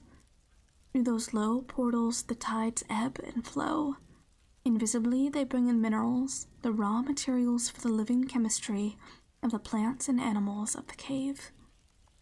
They bring, invisibly again, the larvae of many sea creatures, drifting in their search for a resting place. Some may remain and settle here, others will go out on the next tide. Looking down into the small world confined within the walls of the cave, one feels the rhythms of the greater sea world beyond. The waters of the pool are never still. Their level changes not only gradually with the rise and fall of the tide, but also abruptly with the pulse of the surf. As the backwash of a wave draws it seaward, the water falls away rapidly. Then, with a sudden reversal, the inrushing water foams and surges upward almost to one's face.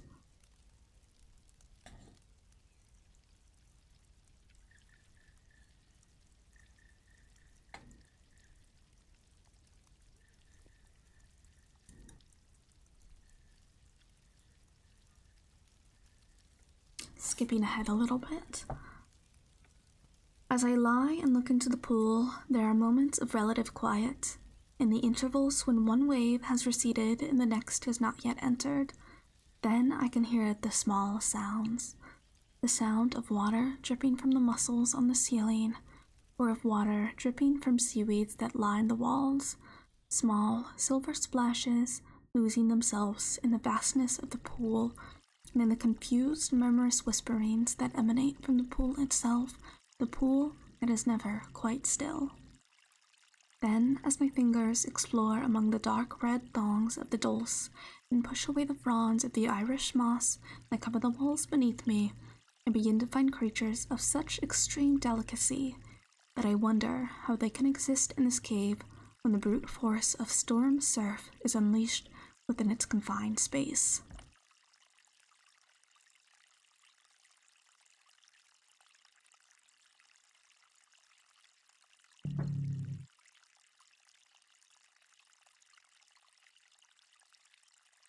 Skipping ahead a little bit more.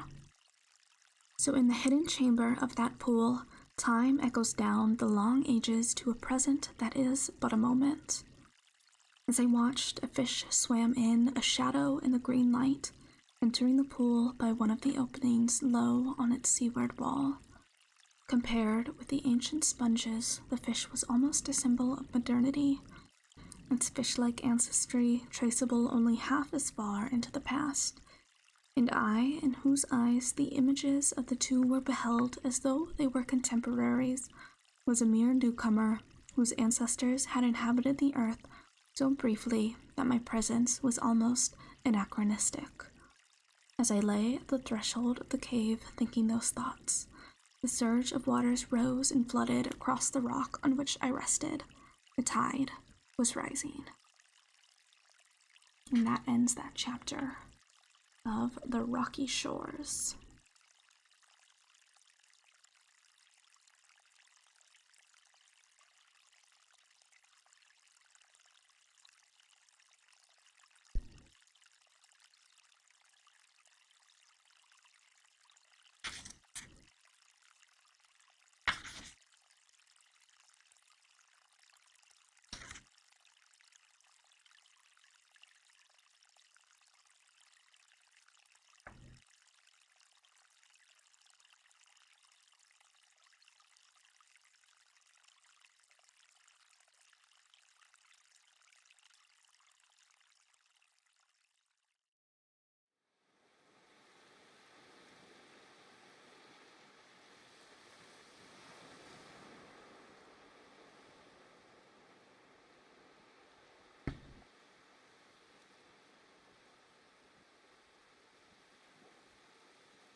Just pulled a paintbrush out.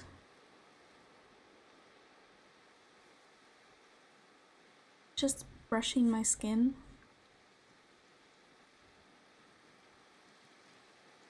It does tickle a little bit though. I used to when I was a child because I have sensory processing disorder. So I'm very hypersensitive. I had to go to occupational therapy. And the occupational therapist gave my parents a plastic brush. So I don't know if anyone else knows what I'm talking about, but it's a plastic brush that it has kind of like a clear plastic and then plastic bristles, like a clear whitish plastic. And I was supposed to be brushed because this is supposed to help desensitize a child who is hypersensitive, has hypersensitive skin because of a sensory processing disorder. And so for a very long time, I had to have my skin brushed by this horrible little plastic brush. And it felt like sandpaper, like someone was taking sandpaper and trying to sand down my skin. It's quite horrible, and I really hated it, and it was very miserable. It was very miserable. Yes. But so this brush, this paintbrush, is a lot softer than that plastic brush. So even though it tickles, it's certainly better than the pain of a plastic brush. Like, I quite like this a lot better. It's a lot nicer. I don't know if it's making any sound though. But that's okay. We're learning. We're learning about ASMR. I can brush the microphone.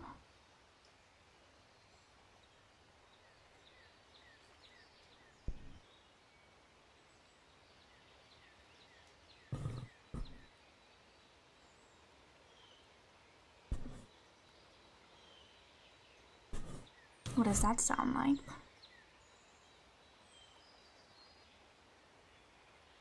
can brush my keyboard.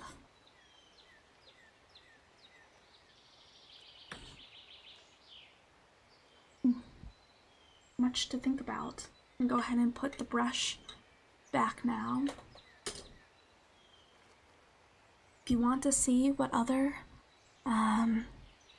sounds I can make for ASMR in that pinned chat, you can go ahead and click on that link to open up a Google document that tells you what people who have cheered, subbed, gift subbed, or tipped on Ko-Fi during this stream can ask me to make any one of those sounds on there, or you can make a suggestion for something that it has to be TOS and it has to be safe for work as well.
Oh, PBS has a video on Rachel Carson.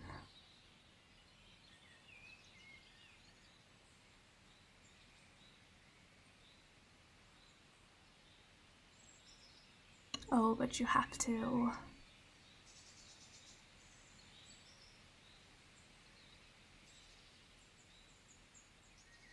pay money to join their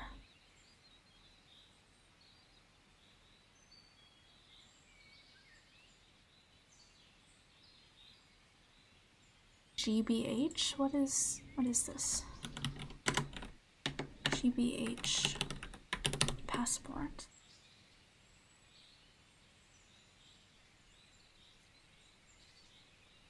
GBH Passport is the member benefit that provides you with access to an on-demand library, more than 1,600 plus shows and episodes, found in the PBS video. Oh, I see. So that's if you donate to PBS.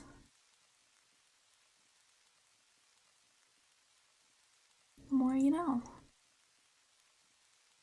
Maybe I'll have to do that at some point.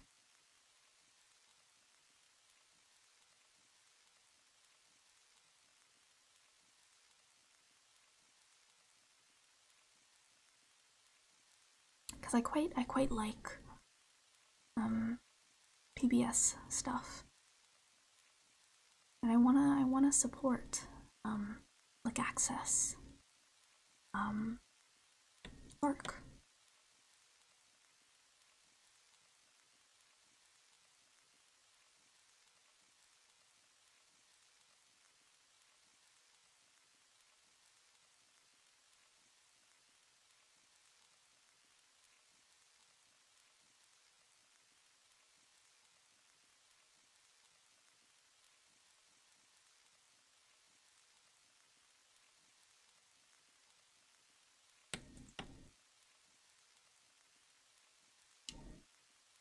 Okay, so here's an article from PBS, just because I'm exploring their website at the moment.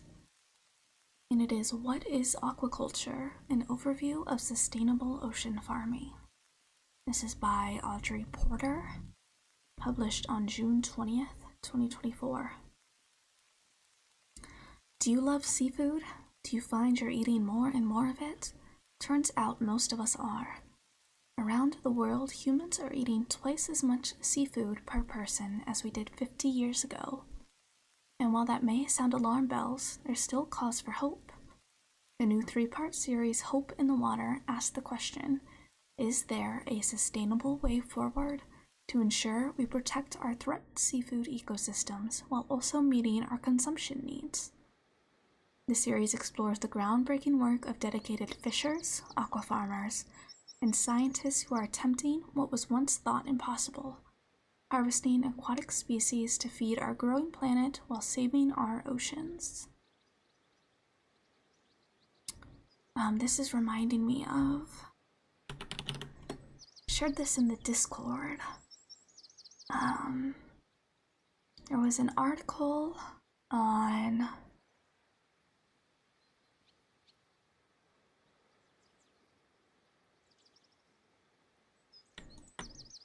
This is from 2023. It's called Saved by Seaweed. Nuns and Native Women Heal Polluted New York Waters Using Kelp. So this kelp would not be edible, but it's helping to clean up the waters off the shores of Long Island, New York. So they started a kelp farm to try and clean up the polluted waters. Which I think is very cool. It's very cool. So anyways, back to aquaculture. What is aquaculture? So what exactly is aquaculture? Aquaculture is the farming of seafood like fish, shellfish, and algae in bodies of water. And not only is aquaculture the fastest growing form of food production today, but it has the potential to be the most environmentally friendly.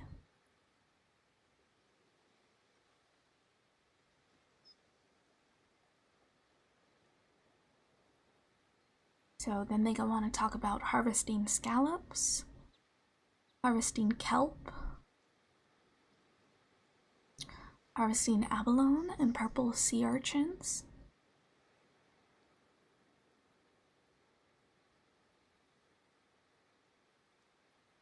and that's it. Very cool. I don't know, is aquaculture the same as aquaponics?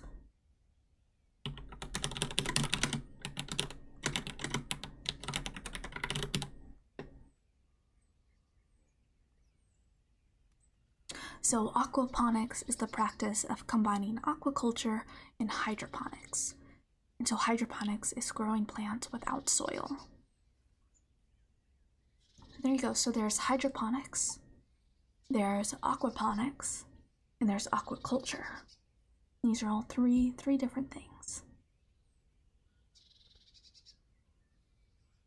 I would love to learn more about hydroponics and aquaponics, because I think it would be really cool to learn how to set that up myself. I don't know how feasible that is, but I think it would be cool. It would be cool. So here's a brief thing on just explaining the difference between hydroponics, aquaponics, and aquaculture. In today's agricultural climate, we're continually searching for new and better ways to grow and provide the food that people need to be healthy without harming the environment. To this end, there are several trends currently shaping our food production system. You may have heard words like hydroponics, aquaculture, and aquaponics. What are these practices and how are they different? What is aquaculture? In a traditional aquaculture system, fish are grown in contained environments as aquatic livestock. Sometimes these are nets or other structures placed within natural water habitats. Other times these are tanks or human-made ponds cut off from natural water sources.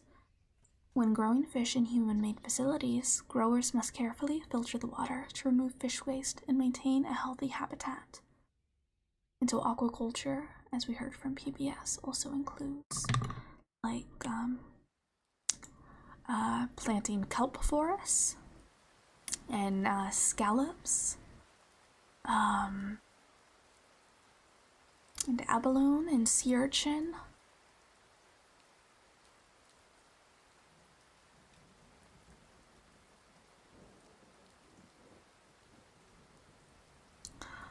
What is hydroponics? Hydroponics is a method of growing plants without soil. Instead, plant roots have direct access to water sources that contain all of the nutrients they need to grow and thrive. These systems are often indoors with controlled microclimates, allowing for precise environmental conditions to ensure maximum plant growth with minimal exposure to risks like pests, frost, flooding, and the like. This will enable growers to harvest a significant quantity of high-quality produce with almost no chance of loss due to climate or contamination. These vertical indoor farms can be grown in areas where there is no space for traditional agriculture. They can also grow year-round regardless of climate or weather conditions. For many, it is a great hope that hydroponic farms will eliminate food deserts, providing fresh and healthy greens and other produce to underserved communities. Hydroponics, when done correctly, is also an incredibly sustainable practice. Surprisingly, it uses far less water than traditional agriculture by recycling water through the system again and again. It also doesn't contribute to soil degradation, a significant concern in the world today. And so soil degradation is oftentimes it can come as a result due to traditional agriculture practices like monoculture. So monoculture, keeping one crop and only one crop in the same plot. And if you don't switch the crop out, if you don't rotate the crops, over time the soil can become degraded.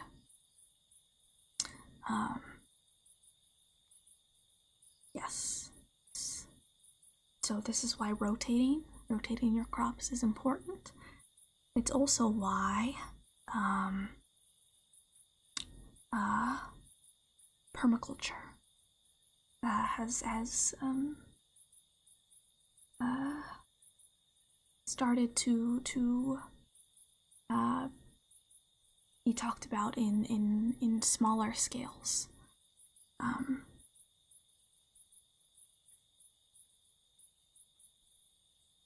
I lost my train of thought. That happens though. But I quite like permaculture. I think it's very fascinating. I would love to someday, if I ever have the space, to start trying to set up a small permaculture food forest. Yeah, I just think it would be really cool, and then being able to provide that food to people. I don't know, it's one of those things that like it scratches an itch in my brain.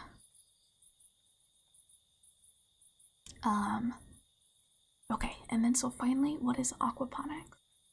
Aquaponics blends hydroponics and aquaculture together. Plants filter the water by pulling fish waste out of it. The fish waste provides nutrients that the plants need to grow. In most cases, the growers supplement with additional nutrients to create ideal growing conditions for aquaponic crops. An aquaponics system functions as a symbiotic relationship in which the fish provide nutrients to the plants, and the plants keep the fish healthy by cleaning their water. Which is pretty cool. Love symbiosis.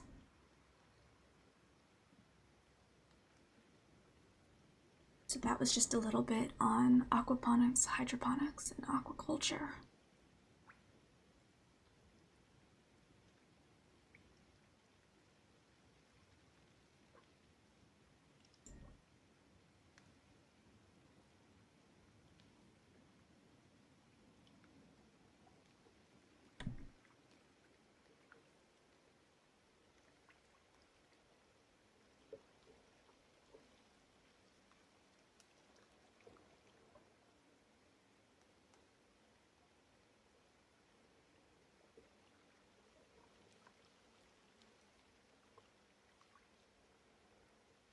switching trains of thought entirely, PBS also has an article on the dazzling, daring history of disco by Ashley Sierra. This was published on June 25th this year. Whether you were on the dance floor in the late 1970s or just heard your first Donna Summer song, you've probably felt the bright, groovy beats of disco. But did you know that this genre has always been more than dance music? Disco was an innovation that encouraged people to enjoy the world and each other instead of focusing on fear.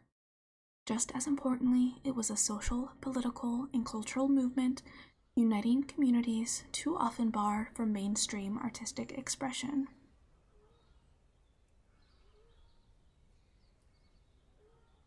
What defines disco? The word disco comes from discotheque, a kind of dance club known for playing popular music.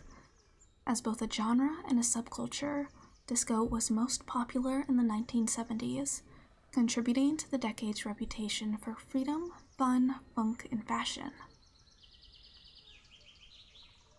The music itself had a unique sound: synthesizers, electric instruments, a beat rhythm, and the 4-on-the-floor disco drum beat pioneered by Earl Young. From Love to Love You by Donna Summer to YMCA by the Village People, disco left a clear legacy and even inspired artists in other genres, including pop and rock. However, as you'll learn in Disco's Soundtrack of a Revolution, disco's huge influence made it a quick target for appropriation and change by outside forces. These days, knowing the original history and definition of disco is a way to acknowledge its creators. The birth of disco. Picture this. It's the early 1970s and the world is as tangled as the cord on your wall phone.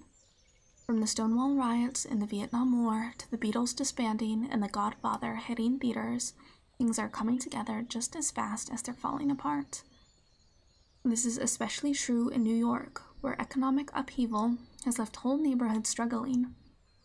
Although hard times are hitting everyone, much of the trouble disproportionately impacts the areas people of color call home. It's like shaking a can of Strawberry Crush. Things are going to blow up, and it might just be psychedelic. What is Strawberry Crush? Is this a soda? Berry Crush. Oh.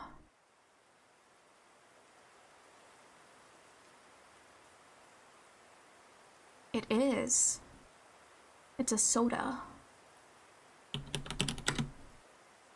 Does Crush also make orange soda? I feel like that's what I've seen before. They do. That's where I know it from. They also make orange soda.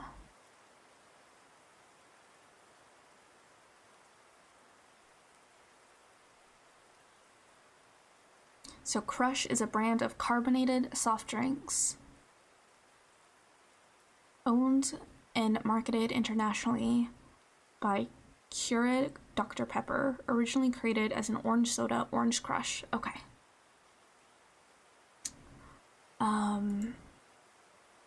Back to disco. It's like shaking a can of Strawberry Crush. Things are going to blow up, and it might just be psychedelic.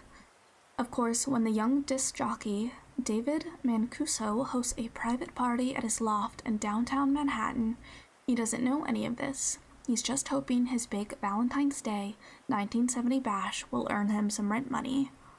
Instead, he helps kickstart a revolution, and the rest is history. The loft welcomed everyone, celebrating liberation movements and ignoring the often oppressive limits of legality. At the time, the music was danceable R&B, but as similar clubs popped up around the city, DJs looked for music that would appeal to their diverse audiences, and a new sound started to develop. In 1973, Vince Aletti wrote about the revolution in Rolling Stone. For the first time, he described the hardcore dance crowd, including blacks, Latins, and gays, that congregated in underground clubs. From there, someone shortened the word discotheque, and suddenly the movement had a name. The future was looking funky. disco more than music. The newly christened disco gave different communities a safe space to celebrate love and liberation. It was an opportunity to find people who looked like you, thought like you, and perhaps most importantly, danced like you. This was especially liberating for the LGBTQ community. Oppression came from the legal system and friends, neighbors, colleagues, and police. It was illegal for two people of the same sex to dance together, let alone have public relationships. Even when a 1971 law made same-sex dancing legal in New York City, wider society refused to tolerate it. For many, being queer became about looking out for each other, and disco was one way to do that. While mainstream culture had its own hotspots, disco clubs, parties, and bars remained underground, beyond the law and outside of judgment. This gave members of the LGBTQ community the space they needed to be themselves. Overjoyed to freely express their identities, artists and fans alike latched onto themes of sexuality, love, and liberation. Topics that went on to inform the whole disco genre. That's partially thanks to clubs like Studio 54, created as a playground for sex, drugs, and disco. Of course, it wasn't just the dancing that brought people together. Disco itself was an art, and its artists were often refugees from other genres. Top charts in the 1970s were heavily segregated, meaning that black performers had little hope of beating out the Beatles or Creedence Clearwater Revival. Unless, of course, they were happy to perform tight-laced versions of R&B for their whole lives. Fortunately for the future of music, many artists weren't about to settle. That was certainly the case for Gloria Gaynor, who struggled to find success on rock charts often built around straight white male performers. She packed up and transplanted to a new genre, one where diverse voices were allowed to sing about otherwise taboo topics. It wasn't long before she became one of the era's top soul divas and eventually recorded the first record specifically mixed for discotheques, Never Can Say Goodbye. Gloria Gaynor. Did she write I Will Survive? Yes. Yes. It was only a matter of time before these two worlds collided. Black and LGBTQ artists found acceptance and celebration in each other's communities, turning mainstream society's unwelcome wannabes into underground culture's mirror ball icons. Themes of freedom and fun were especially treasured in groups where these things had been denied for so long. In this way, disco became a patchwork subculture of communities, formats, and art styles, its rhythm informed by rebellion against oppression. It clearly said, if you won't accept us in your world, we'll make our own. Top disco artists included Donna Summer, a black artist famous for Love to Love You, a record running longer than 16 minutes and celebrating sexual themes. The Village People, a disco group based on tongue-in-cheek gay stereotypes known for YMCA and Macho Man. Sylvester, a flamboyant drag queen-esque black artist famous for weaving gospel into disco, funk, and soul. Larry Levin, a legendary DJ at Paradise Garage. However, as the music gained attention outside of marginalized spaces, popular culture took disco right out of its creators' hands and changed the movement forever. Down with disco, the backlash against disco themes. By the late 1970s, disco had morphed into something unrecognizable. Hold on, my throat is starting to hurt.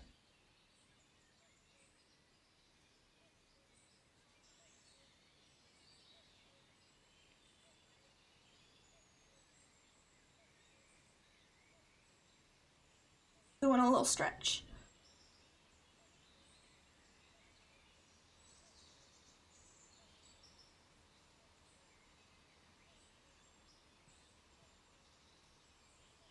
Okay. By the late 1970s, disco had morphed into something unrecognizable.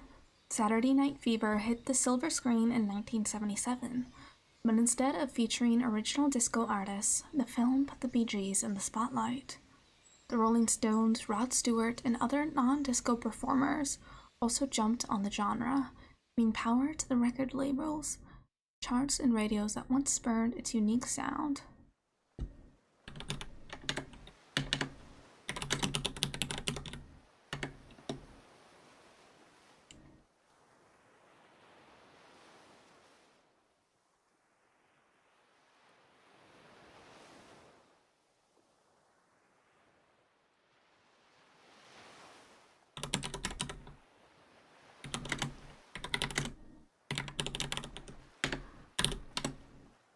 Oh, Rod Serling. That's what I was thinking of. I heard Rod Stewart, and I was like, the Twilight Zone narrator? But the Twilight Zone narrator is Rod Serling.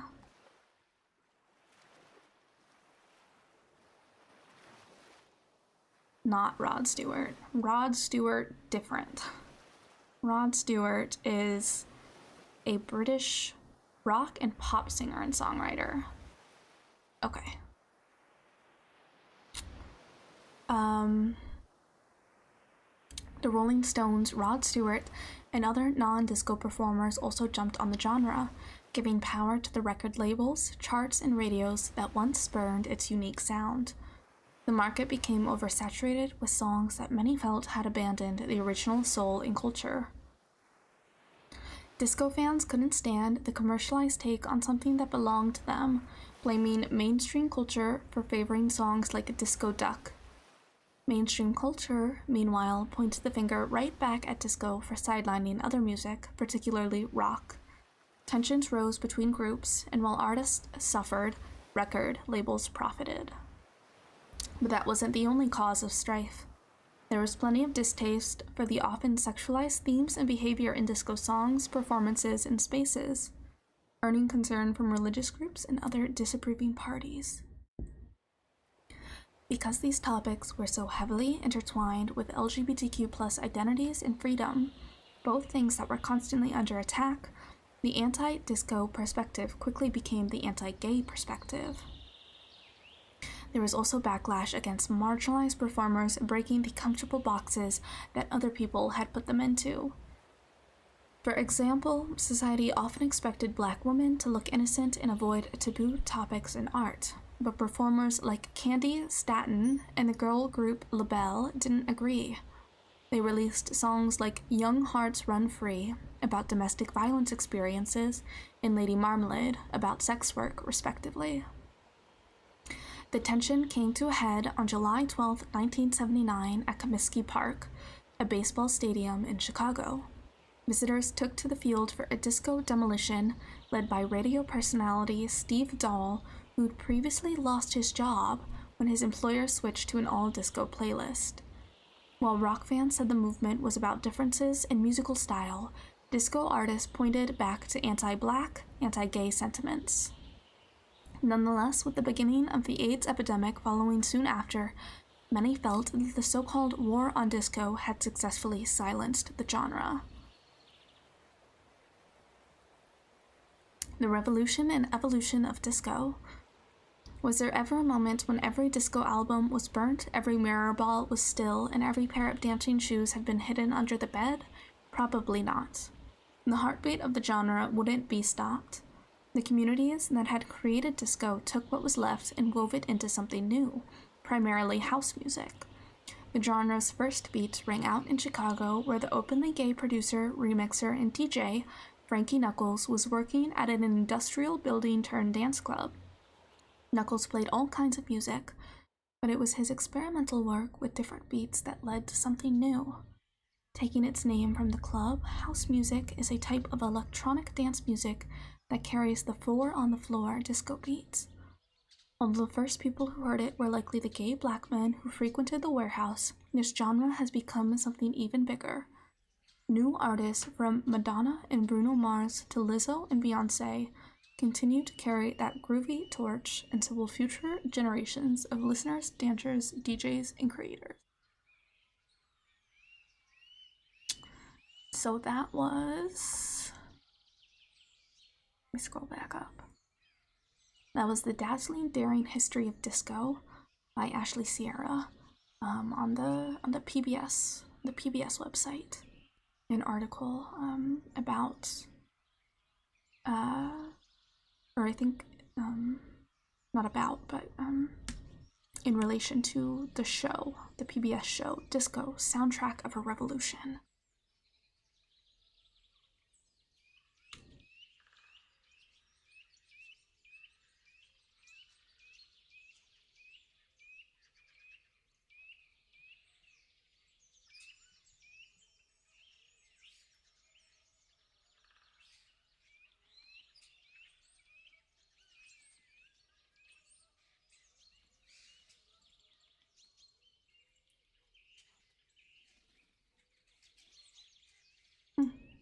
The more you know. The more you know.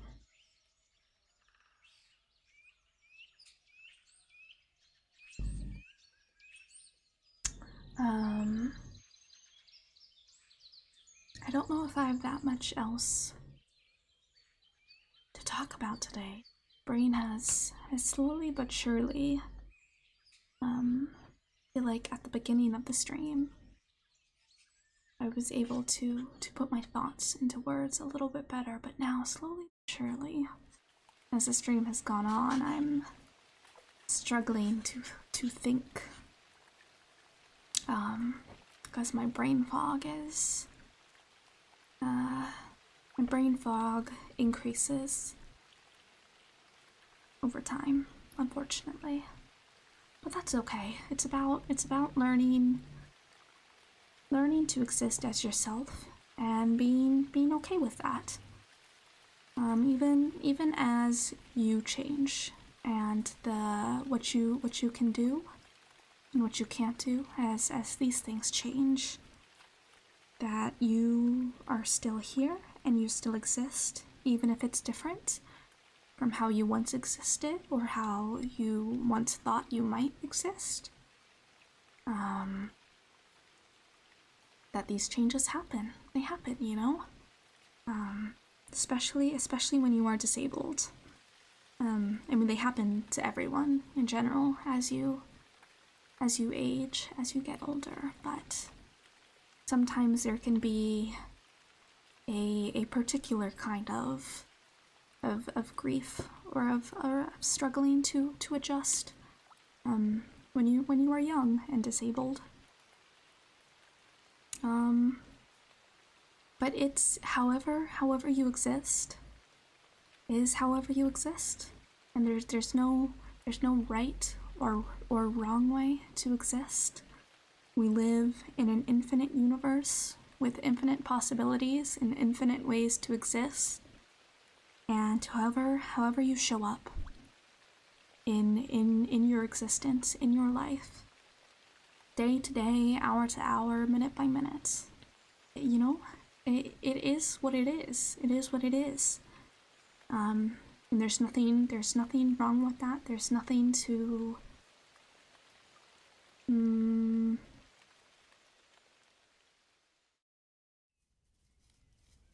how do I put it?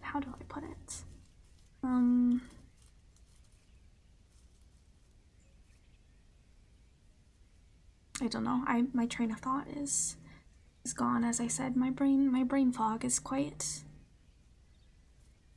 It's slowly rolling in. It's been slowly rolling in for the past 2 hours as we've streamed. And that's okay. It's okay.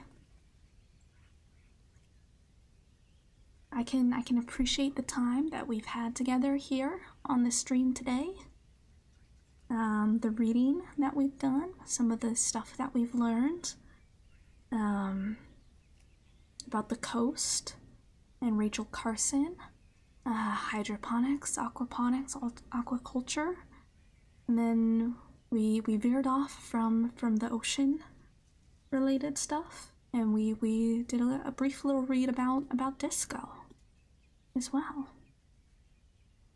You know, and I like being able to just follow all of these different little like paths, you know, and being able to jump from thought to thought and do either a little dive or a deep dive into any number of different things as we come across them. I think that's very fun and I greatly enjoy that.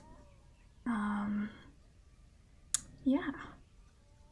Think I might call it here for today and go rest. Maybe I'll take a nap. A nap sounds really nice right now. So maybe I'll go do that. I'll curl up under a bit of sunlight, like a little cat, and take a nap. I think that sounds wonderful. So in the future, we'll maybe be doing more of this. Some of these combination ASMR and just chatting streams, kind of just chatting about whatever is going on in life, in the world. You know, if y'all have stuff you want to talk about what's going on in your life or what's going on in the world, you know, by all means. If you just want to hear me ramble on and follow all of the different tangents in my brain, we can do that. We can read some more excerpts of some of the different books I have, and then during each ASMR stream, if you cheer, if you sub, if you gift a sub, or if you tip on Ko-Fi, you can choose one or a few of the things from off of the list that I've made.